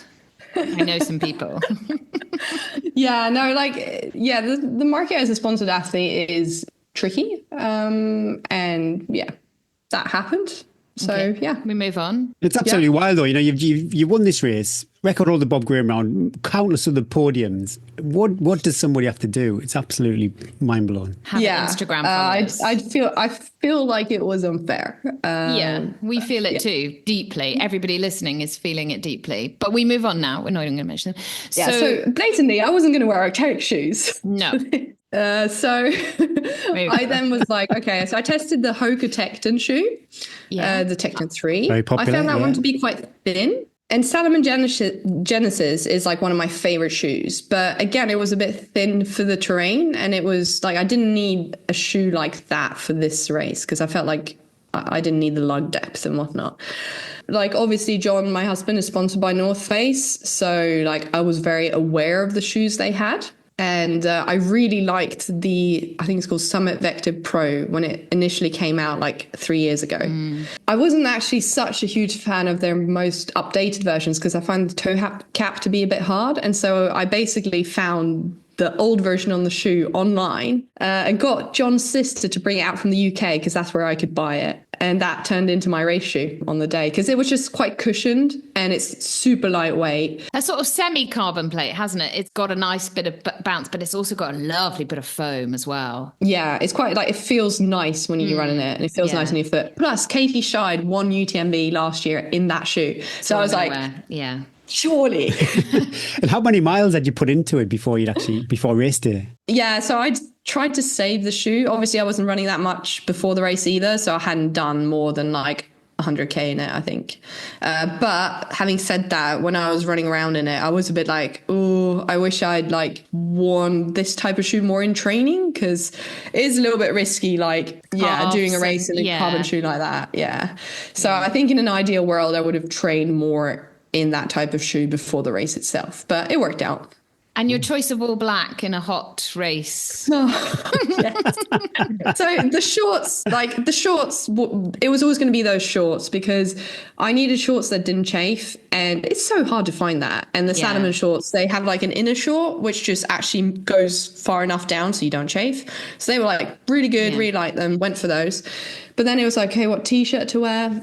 And it was due to be a lot colder on race day, but it turned out being really warm. So for some reason, I ended up wearing this t-shirt I haven't worn for about 5 years that I just had like as backup because I was going to change into another t-shirt later on in the race, which was like my race t-shirt, which was also black for some reason, but it had no logos and was super thin. So I was happy with that. Anyway, I started in this top because I was in my mind going to change later on, you know, when the sun rises and you just want to feel nice in a new t-shirt. I never changed because I was so busy chasing Ingrid. Yeah, chasing Ingrid and listening to your tunes.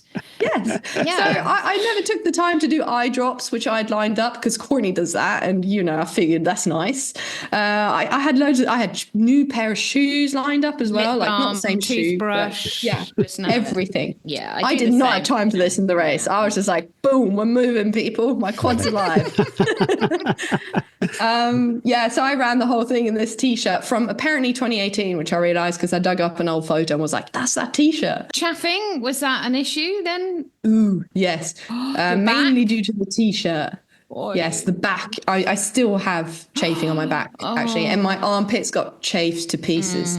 It was quite bad. I will never, ever wear that t-shirt again in my life. No, it must come out now. It's a lucky t-shirt. I know. It's not happening. And it was black and really warm. And I was dying at the end, yes. I'm not too sure if there's much in this black and white. I wore pretty much all black for Dragon's Back race, and people called me out on it, but then I had some other people... Yeah, saying that black is the colour. There's some science behind that. Yeah. I don't know. In the desert, they're wearing black. I don't know. That's it. Yeah, that's exactly it. Could you talk us through the finish? You had a little bit of a wobble through the tape. If I heard right correctly, you ended up in the medical tent too. Sounds very dramatic. It wasn't that bad. It looks bad. It looks like... That's how you finish a race. I loved it. That's how you finish it. Well, apparently I emptied the tank. You know, I never eased off. Even when I was told I was in the lead around 3 hours before the finish, I was like, well, I'm going. Like, I want to try and set a good time. So I was just hammering until the finish and left it all out there, essentially. I crossed the finish line. And I think what happened was, like, when you step off a treadmill, having moved in that motion for so long, you can just get a bit like, you know, you're a bit like off. And I think there was something like that happen. I don't know. I'd just been running for so many hours and suddenly I was due to stop. And it was a bit like, whoa, what's going on here? And then there was this banner. I'm not that practiced in, you know, doing that. John needs to set that up at home now in your driveway when the snow goes. The race sim. Specificity. Yeah, specificity. Race sim with the banner. Add that to the app. And then when I got rid of that banner, I was sort of going to lean on my poles only to realize that one of them hadn't actually gone out all the way. So I was like, I'm not leaning on these. And then I just resorted to lying down. But then they were really quick to actually wheelchair over to me. Yeah, they didn't want you on the live feed. They were like, get her off. This is not how we're going to sell this race vibe to other women. This isn't the vibe we're looking for. So they got this wheelchair and I was like, well, just give me like a couple of minutes here. Yeah, just let me But they didn't want that. No. You're on the camera. So they wheeled me to the medical tent. I got to the medical tent and then there were like 6 doctors around, not doctors, I don't know, but 6 people around me that worked for the organization getting ready to put me on a drip. I'm really scared of needles. So I was like, no, I'm fine. I might be dehydrated and stuff, but no, like, I'm going to do this in my own time. Yeah, just let me, don't put stuff in me as well. I'd be like, I could be drug tested. What are you putting in me? I never even thought of that, To be fair, that's the first time I thought about that. But anyway, Fernanda, this other girl who raced as well, was actually lying next to me on a drip. It was all a bit surreal at this point, and I was like, okay, no, people, just give me water and I'll be fine. Yeah. So I got my bottle of water. John got in there and was like, move away. She's always like this. But then it was all good. I got out of the medical tent pretty soon after, I think, smashed out 5-6 interviews, feeling pretty all right, and then got to go have a bath. I think the lead up you had to that race, maybe you were sandbagging like Gary does a lot, but you must have had you must have had a moment when you're like, I can't believe that I just did that after the 3 weeks I had before the race. To be able to turn that round, and then it's probably still sinking in a little bit as well, isn't it? Yeah, like I'm surprised by how tired I am now. With it being like 9 days. I bounced a lot quicker after Bob Graham and other long stuff I've done. But I think the mental side of it going into the race did drain me quite a bit. And I am noticing that, yeah, I'm really tired. And there's probably several reasons for that beyond just the race day performance as well. I think both John and I, we don't give ourselves that much kudos when it goes well either. So like in my mind, I did the race that I always should have done because I trained really hard. And yeah, I was lucky it went well, but I always talk it down. I'll be like, oh, well, Ingrid didn't finish. Like it could have been a lot more competitive. But then again, I set a good time, I think, on the course as well. Yeah, like I'm not giving myself too much. You were faster than Courtney. Let's not, you can't, I don't want to, I'm not having any of this. I have a good answer for that too. I don't even want to hear it.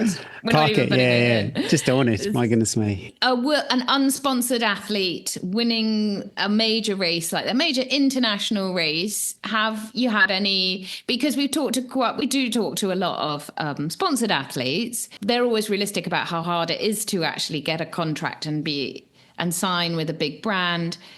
Are you in talks with anybody after that race, before that race? I'll be honest and say I'm not in talks at the moment, but there might be talks in a week's time. So we're sort of at that stage. You just let me know because I'm going to bang this drum. But what I will add for transparency as well is that so a lot in the trail world, a lot of elite athletes will sign their contracts between like September and probably end of November. Yeah. So that's like the key time of year. When you get to this time of year, a lot of the big brands would have already locked their budgets for this year. Oh, we know. Gary is constantly. So. It's tough. Wow. It's tough. Yeah. It is so tough out there. And we don't win anything. Don't yourself. Look at that. There's a plethora of trophies behind me. Yes, you're flexing. I see it. What happens next? Have you got plans? Were you going to see how that went? What does the rest of 2025 look like? Do you want to share what it looks like? Are you coming over here? Ooh. I think you might be. I have an idea. I'm not going to set it in stone. I mean, prior to this, like I obviously did the winter Bob Graham last year-ish, and I was hoping to do like a summer Bob Graham because I really want to do that and I fancy my chances. But I'm also at that stage in my trail running career, I suppose you can say, where I have to make the most out of the sort of situation I'm put in. And I think at this moment in time, it makes more sense to show up at competitive races and try and see like how I compare to some of the best girls out there. Yeah, like there's a lot of stuff I want to do, but I think what I've landed on for the time being, at least, if I recover from this within the next sort of 2 weeks, is to do Ultra Trail Snowdonia 100K. I did the 50K last year. That will get me a qualifier if I run well enough to UTMB for this year, because my qualifier last year got cancelled in the end, so they extend your qualifying period as an elite up until the end of June. So ideally I qualify for UTMB and I will be on the start line of that this year to see how that goes. But that's provided I recover from this, I'm able to start up training again. Because how long have you got? Where are we now? March, April, May? 2 months really training? I've got around 10 weeks, I think, at the moment. So that leaves like, okay, I'll recover for another week, start up training, and then do an 8-week training block for that, which, provided I've done a lot of running lately, it should go. Again, I haven't got time for a funky quad or anything like that. Or your ring to be disappointed for another ring, for another week. Yeah, and I think respecting the body is so important. It's quite insane how we push our bodies in these races. It's not good for you, but it's not, that doesn't mean you shouldn't do it, because we can recover from these things and we get a lot of enjoyment out of it. But I think it's important to acknowledge that, yes, you do need to recover from these efforts, because if you just keep pushing your body like that, that's really unsustainable. But if you push and then recover and then get ready to push again, that's a little bit more sustainable. Yeah. So. Yeah. Oh, well, We'll see. I hope the ring gets happier because I'd love to see you on the 100K start line over here. We hear that quite often, don't we, though? People have come on the podcast and talking about what they're up to next because of the exposure they need and the races they need to do. I suppose if they're hoping to be supported athletes or sponsored athletes and make a career out of it, then they do seem to get funneled into this UTMB or the bigger races, out there. But yeah, best of luck. Yeah, I think there's an element to that. And I mean, yeah, I could go unsponsored and sort of do exactly what I want in a way. Yeah.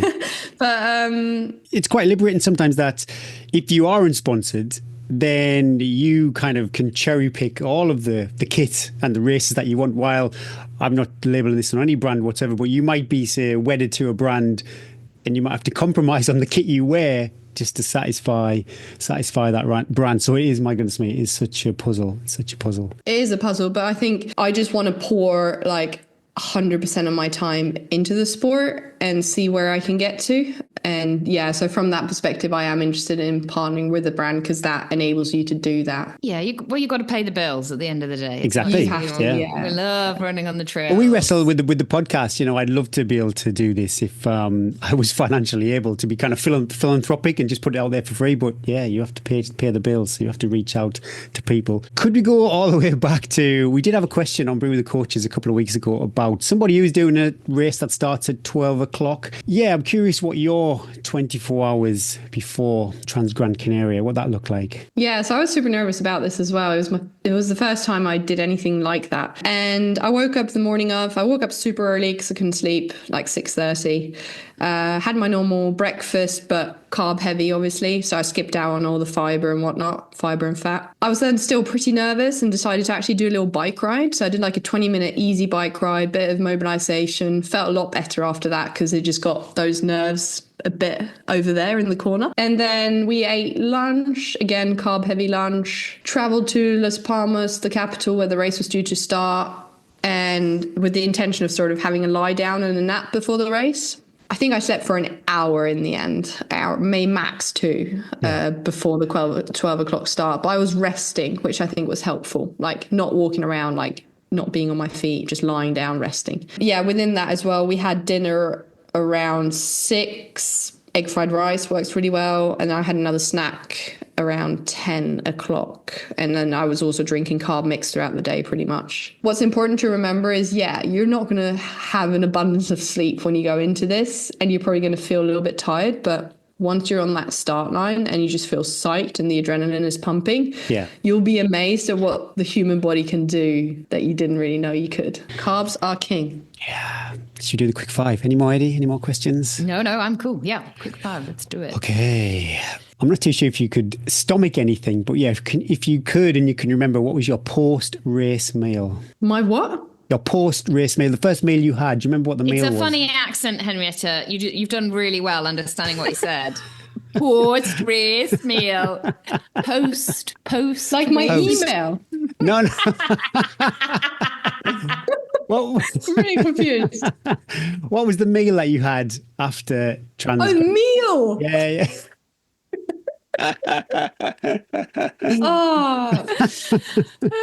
So John and I did a terrible job. We did not have our recovery shakes ready, lined up. So we skipped that and it took ages until I got any food in me. Oh, no. You must have. But we went to the supermarket on the way back. Oh, no. Terrible. And I bought like drinking yogurt. That didn't go down. No. In the end, what went down was a punnet of strawberries. Oh, that sounds good. That was all I could stomach. Oh. But I did have a dinner buffet in the evening. I ate a lot of stuff then. Do you ever think maybe good idea not to do the same races so one of you can look after the other one? It was terrible after this. It was really bad. I wish we had a nanny. Yeah, you need someone to look after you. It's really bad. Nanny. We're both knackered. And it's like, oh my God. And even now as well, like, I think you do get those post-race blues. And that's real. Like, Yeah. And having 2 people in the Yeah. same household have the post-race blues, especially when John came second, he was like, oh my God, what's going on? Again, you just need someone to just bring you food. Like, I don't care what I it wonder is. how much a nanny would cost for the day. couple Is of days. this the now. market of things like post-race? Because I definitely hire him or her, whoever, out post big race, where that week after you think, I just need you to just dress me. Wash. That was real, but we're getting over it now. We're getting into the swing of things. We've yet to unpack properly. We actually rented our house out. That was my contribution financially for the trip. Oh no! So we shoved all our stuff in a room, and now we have to unpack it all again. Oh, these are some terrible decisions. Lots of jobs to do. Oh my goodness me. Yes. What was the last? Oh, see, I'd say film. You probably couldn't understand. Oh, how do I even say it? I don't even know how to say it differently. How would you say? Just you don't need to be different, Gary. It's good to be different. What was the last film you watched or remember watching? Now, this could be something on YouTube. It doesn't have to be, let's say, Netflix or the cinema. I'll go for YouTube because I did do 40 minutes spinning on the bike, 35, I forget exactly. We'll bump up to 40, shall we? I watched Philly Bowden on YouTube. Oh, I love her. like her. Yeah, I love her too. And good content. That is good. Good energy. Running. Good energy. Good energy. She's hilarious. Recommend her. That she was very upbeat. She ran a smoking fast Berlin Marathon not so long back. Oh, I think every season I love. But yeah, do you have a favourite season of the year? I love ski season, but it's not happening at the moment, which is a bit of a shame. Have you done any races this year? I won't be doing any, but previously I have raced as well in that. But yeah, skiing winter in March, April is normally my favorite time of year because that's when I just get to move through the mountains and not worry about a thing. I'll keep you updated on Instagram. Yeah, I'll see you. See you crushing those powder turns on your skinny skis. Yeah, we don't look pretty. Do you have any pre or actual race rituals or superstitions? John hates it when I go into my bubble. I really like to focus on what's to come and be quite serious and tense. That's how I roll. Sounds fun. Yeah. So I'll just get in my zone essentially and get very nervous and quite intense about the whole thing coming up because I think that's my way of just preparing. Yeah, whatever makes you feel comfortable. Yeah, not ideal, but that's what I do. Oh, last time you came on the podcast, Henriette, you picked the song, was it Runaway to Mars by Talk? So you can't pick that song. But yeah, what song are you going to pick for your Instagram story music? I will go for Set Fire to the Rain. Who's that by? Adele. Is it Da-da, to the rain? Watch me burn. Yeah, it's a good one. But I didn't think it was a good running song because to me, I've never been an Adele fan. But for some reason, when you're running to that, it's got a bit of that beat to it, a bit emotional, and you're just like... The lyrics are good, and you're epic. Yeah, that's me. And if you're heat training at the same time, you're like, I am the burn. It works. You got to try it, though. Right moment. Yeah, it works.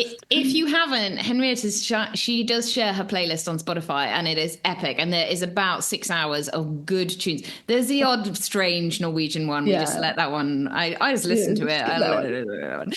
But they are good tunes. They are really good tunes to do intervals to, and then you can feel like you are Henriette as well as your... And I recently put out my TGC playlist. It's called Hen TGC. So then the first song on that is Set Fire to the Rain. But go on that. I think you might like it. I've got some intervals tomorrow. I'm going to try it and let's see what my Strava gap says. Such a joy, as always. Thank you so much for giving up your time. You've got to go and have needles stuck in you now. We shall be watching those social channels in the next month or so, see what happens. But whatever happens, you're going to have loads of cheers from the Tea and Trail podcasters.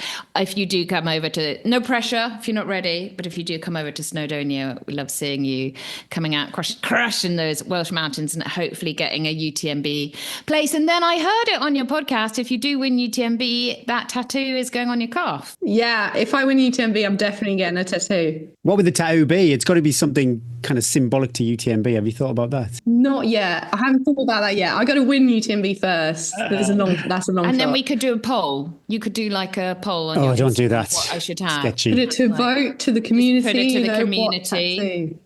What tattoo? Risky. John's face. Oh God, no. This could go so wrong. But yeah, I feel like if I win UTMB, I can justify a tattoo. So You can do whatever you want forever. Yeah, pretty you're much. a legend. We'll Thank see. you so One thing much. at a time. Yeah, great race. Work on your finish line. That's all your notes you've got from us this time. You were brilliant. Loved following your journey. If you don't follow Henriette on Instagram, she's real. I love it. She says it how it is, but also there's lots of lovely scenery in her training, not just sweaty. Yeah, it's a great follow. underground. Yeah. It's a great follow as well. Thank you so much for coming on the podcast. Good luck. Fingers crossed the ring gives you the kudos over the next few weeks to get back to training. Thanks so much for having me, guys. Yeah, thanks a lot. That's been a blast. Thanks, Henriette. Cheers.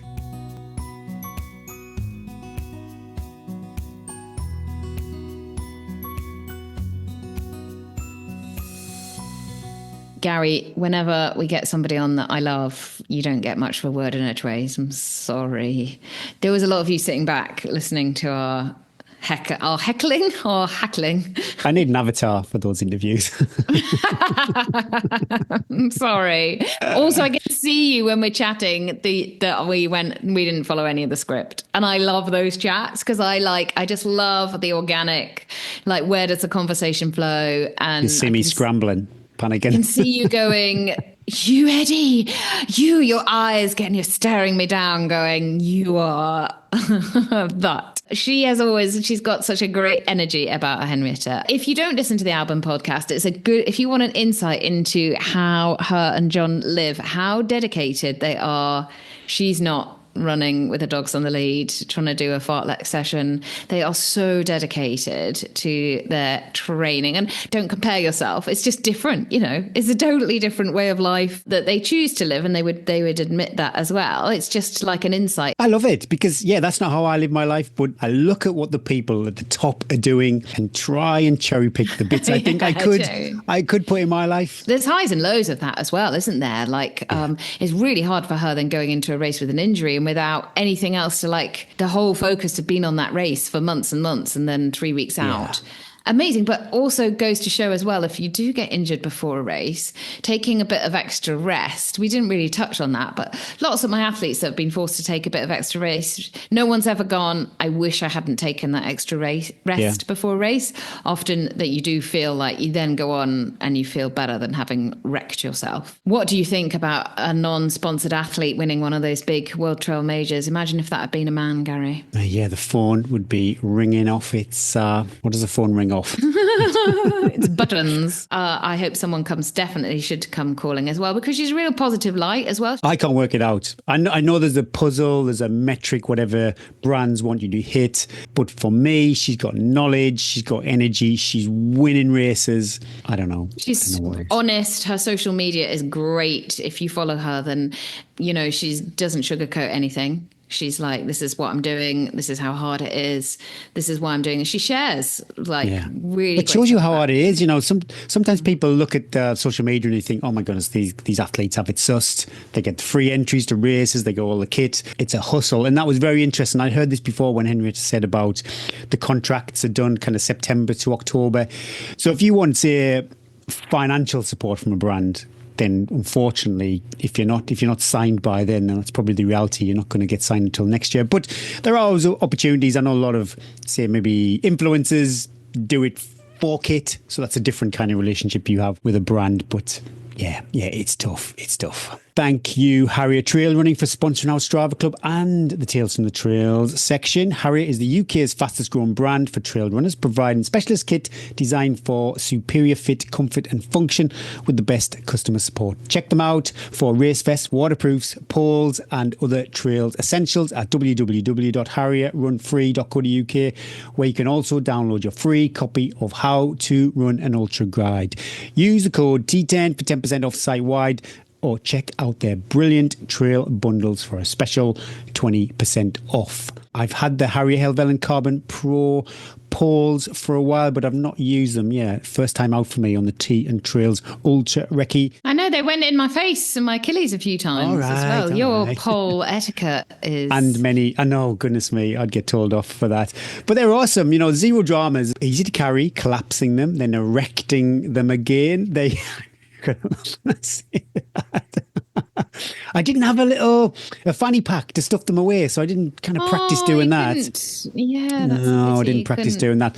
But currently over at www.harryrunfree.co.uk, they are £84. If you're in the market for some carbon running poles, then that is a bargain. I've done a little bit of research. I'm not going to mention other brands. You'll struggle to find some carbon poles for that price. Can you believe it? Last week we completely forgot to do the Strava Club. Shame on me. I rolled the dice, I spun the wheel. This is legit. My name came out first. Number 40. This is the dream. Number 40, Gareth Thwaites. Well, you don't What's he hear been about doing this week? We really don't want to. We've already fast forwarded through that. 6 times 5 minutes. Well, I did the wheel again. Katie Turner come up. 76.2 miles, 20.5 miles. Longest run, 1,811 feet of vert. So I looked at the deets. Long run, weights, hit session. I've never done a hit session. I think they really are super hard. Would you not call your brutal abs a kind of hit session? No, any distraction, I'm stopping. Weighted vest. This is the bruiser. 18 mile. If I've read this right, apologies if I've got this wrong, Katie, but 18-mile treadmill run. Can you imagine that? Oh, what a legend. What a legend. Kettlebells, just a busy athlete. Next up, Ross Beveridge, 95.4 miles with the longest all these run. Sick people. I know. Ross is 14 in the charts, the way that the wheel picked Ross out. So yeah, he's up near the top. 87.1 mile, longest run, 4,659 feet of vert. Rassleback 2025. I think that's one of those backyard ultras. Yes, it is. Yes. For Ross. Dodgy ankle though, ended the fun. 87.1 miles though. That is some mileage. Another listener was there too. Well done, George Oram. Rockin' Tea Trails merch too. What a legend. Last up in the Strava Club is David Hanna. 63 miles, longest run of 34.4 miles. 14,216 feet of vert. Request to follow, but yeah, what was that 34-mile run? And also over 14,000 feet of vert. Kudos to everyone who towed the line at the Tunnel Ultra. I saw that on my social media over the weekend. Listeners or people who follow the show, Giacomo Hammer Renner was there, Kendra Wedgwood and Eugene Martin, yeah, all racking up the miles, just going backwards and forwards in that tunnel. This time last year, we spoke to David Bourne. I read on David's Instagram, which is a lovely place to be, that before every run, he walks for 5 minutes as his warm up, and he tells himself, he starts with gratitude, deep breaths, just like he just did then. And he says, and he turns his mindset to, I am lucky to do this. I'm lucky to do this. I'm grateful to be able to get out my house and go for run. Because too often my first 5 minutes of a run is like, oh God, I don't want to do this. I don't want to do this. I've got so much to do. I thought of that, and I thought, I'm going to try and change that mindset at the start of my run to...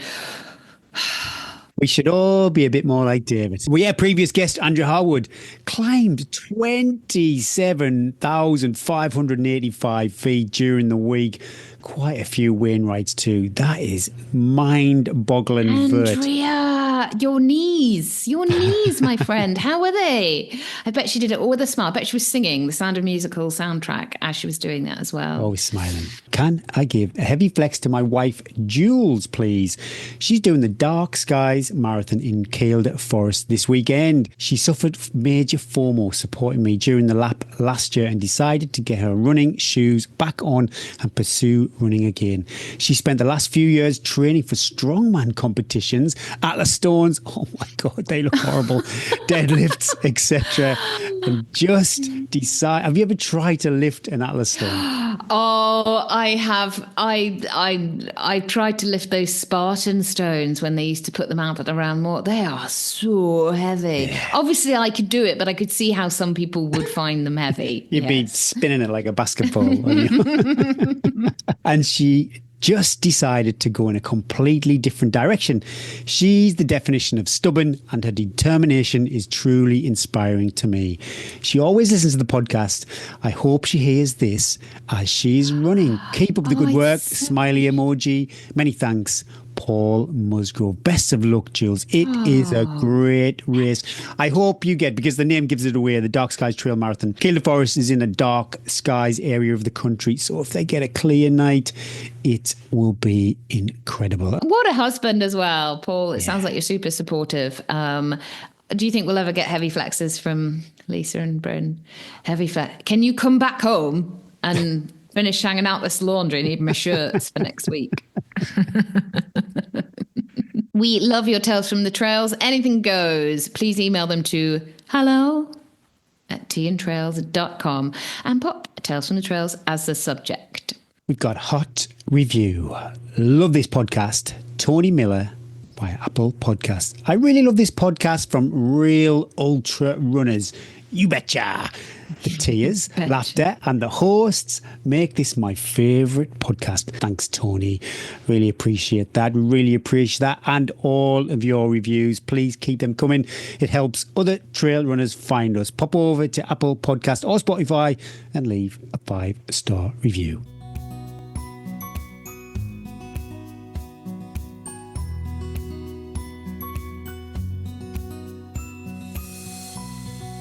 Thanks, Protein Rebel, for bringing us home, whether you're trying to get a PB. Oh, talking about PBs, a friend of mine and Protein Rebel ambassador bagged a PB. Smoking fast, 1:16 at the Borough Half Marathon. Yeah, well done, Reese. That is smoking fast. I can't imagine my little legs moving that fast. Or you could be training for your first ultra. Protein Rebel's products are easy to digest with no artificial additives, providing both performance and overall health benefits. If you would like to try Protein Rebel, then use the code TEA10 for 15% off your first order. I saw last Saturday Ultra Trails hosted their first ever trail half marathon called the Tidthorpe Loop, a lovely 14-mile circular route through the Yorkshire Wolds. Pictures looked fantastic, all smiles. Mark Potts was the first ever winner in the open class in a cracking time of 1:41.27. I'm sure Mark went past me, actually. He must have been doing the Lakeland 50. Sure he did. I'm sure he did. Yeah, I'm pretty sure he went past me. Mark stayed behind to cheer on other runners, and his daughter became a mini marshal by giving out medals at the finish line. Awesome. Jess Young was the first ever winner in the female class in a cracking time of 1:54.24. People might recognise Jess's name. She is the RD from Dale's runner. Oh, what's coming up? Sounds exciting. I'm going away. I'm going away for the weekend. I'm going running with my friends. Always I go, it's too much. Can't do it. I can't do it. It's too much. I can't do it. I can't get everything ready. I can't leave with the lists. And then the coming back home afterwards. Yeah. Then it'll take me a week to catch up on all the admin. But anyway, it'll all be worth it. It's a lot of driving for poor Eddie. I'm actually going to drive halfway on the Friday night. So I've got to be at kids' stuff till quite late, till like 8 o'clock at night. And then I've booked a hotel halfway and I'm just going to drive down, check in really late because I can't do, it's almost 6 hours of driving. I can't do that to get to start the run at 8 o'clock in the morning. No. So it's all a bit, but pray for you, Eddie. That sounds tough. Pray for Eddie. It sounds like, and I'm making it, and I'm not, you don't need to pray for me because I'm going down running with friends and that's such a luxury. Everyone will know this when they're busy. They're like, no, but if I don't do it, I only talk to you, all my lovely clients. I gotta get out. It's good for the kids to have a weekend without mum. They appreciate who folds the pants and make sure there's enough milk in the fridge, to be fair. We both do that. So I'm going to go enjoy. We're doing a sensational, Robin's planned the route. Looks spicy. There's lots of dogs coming, which are great. I am not taking my dogs. I would like to take my dogs, but then you can't chat and stuff. You can't relax if you've got your animals. You don't have to give the dates. Is it a route based on a race or you're just on the trails? We're on the trails. We are on the trails. It's a circular route and we're staying halfway. And I've put in one request, which is if there isn't a cafe, I will actually be getting the bus home. Protest. But Robin and Lucy are in charge of the route. They'll definitely be. And Robin said if there's no cafe, I'm bringing a flask. So she's got my back. You're going to be covered. Bending Lucy's ear, banging about heat training, aren't you? Oh, I love it. So that's going to be great. We're staying in a nice little place, like a sort of a youth hostel-y thing, but we're staying in 2 rooms. So the chat, the smell, because I'm just going to run in the same kit for both days. Why not? Fresh, wet wipe and a just change my pants around. That'll be fine. So I'm really looking forward to that. So I've got to cram everything in.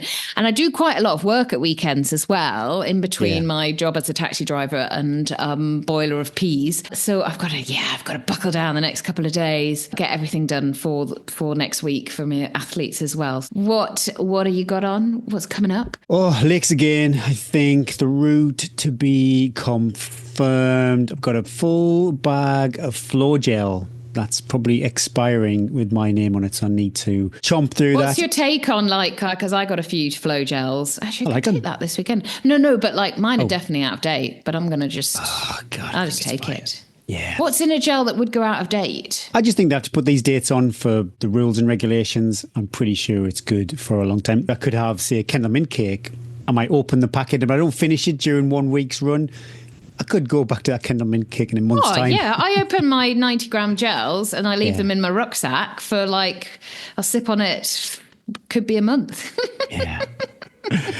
So I'm going to be smashing my floor gel. Also, I've got Turkish. Lisa bought these little mini Turkish delights. Oh, I love Turkish delight. It's like Villa Forte in a Turkish international Villa Forte. It's covered in chocolate. And it felt like it was 40 grams of carb in this one bar. And also I've put in a little Baby Bell order from Tesco. So that's my fuel. Excellent planning. Love it. Yeah. And just grinding away. That's all, you know the drill. You're not seeing me. It's going to be a few weeks for you. Got a day out with Robbo on the lakes. It's been incredible. I love it. Just grinding away. This Saturday, actually, I mentioned about Ultra Trails earlier. Entries open for next year's Tidthorpe Loop. It's going to be held on the last weekend in February. Fly off the shelf with it being a quality event priced at only £17. My marathoners are in their depth of I bet out in London as well. Everyone's out they're starting those heavy tempo marathon. I love those sessions, and they're quite for what sometimes we spend 5 hours on the trails, but often they'll be just 2.5 hours, but the work you've got to put in. I spoke to somebody yesterday in Sainsbury's over the aubergines. He is training. He's training for Manchester Marathon. He said he did his long run with some marathon pace. I'm sure he said 8 miles at 6:25s. I know, it was incredible. I was so impressed because, when you do your training, I do go and have a little scan of other people's Strava, see the deets of their long runs and stuff like that. And that would be something I'd always struggle to nail, would be that marathon specific long run with 8 miles. I'm sure he said 8 miles. 8 miles at marathon pace. Yeah, I was blown away. That's a good place to be in, though. If you can do 8 miles at marathon pace. What, the aubergine section in Sainsbury's? Is that where you hang out? I like it. Gary. I've got a picture on the wall if you see this. But good luck to everybody out on the trails. Send in your pics. If I remember, which I constantly forget, but I'll pop a little begging post over on Facebook for you to share your adventures. Thanks for tuning in. We love you for listening. Please share the episode, share the pod, share the love. Pop over to Instagram, Facebook and YouTube. Subscribe or even consider becoming one of our awesome patrons. Thanks to X Miles, Precision Fuel and Hydration, Phoenix Light UK, Harriet, Trail Running, SHOKZ Headphones and Protein Rebel for sponsoring this week's show. New customer discount codes. Get your pencils out. T10 for SHOKZ, T15 for Protein Rebel, and Tea Time at 2025 for Precision Fuel and Hydration, and T10 for Harriet Trail Running. Thanks to our partners and patrons. We couldn't do this without you and your ongoing support. Let the trail rise to meet you and the wind always be on your back. Be kind to your future self. Breathe and believe. Progress, not perfection. My name is Gary Thwaites. And I'm Eddie Sutton. And that was episode 111 of the Tea and Trails podcast.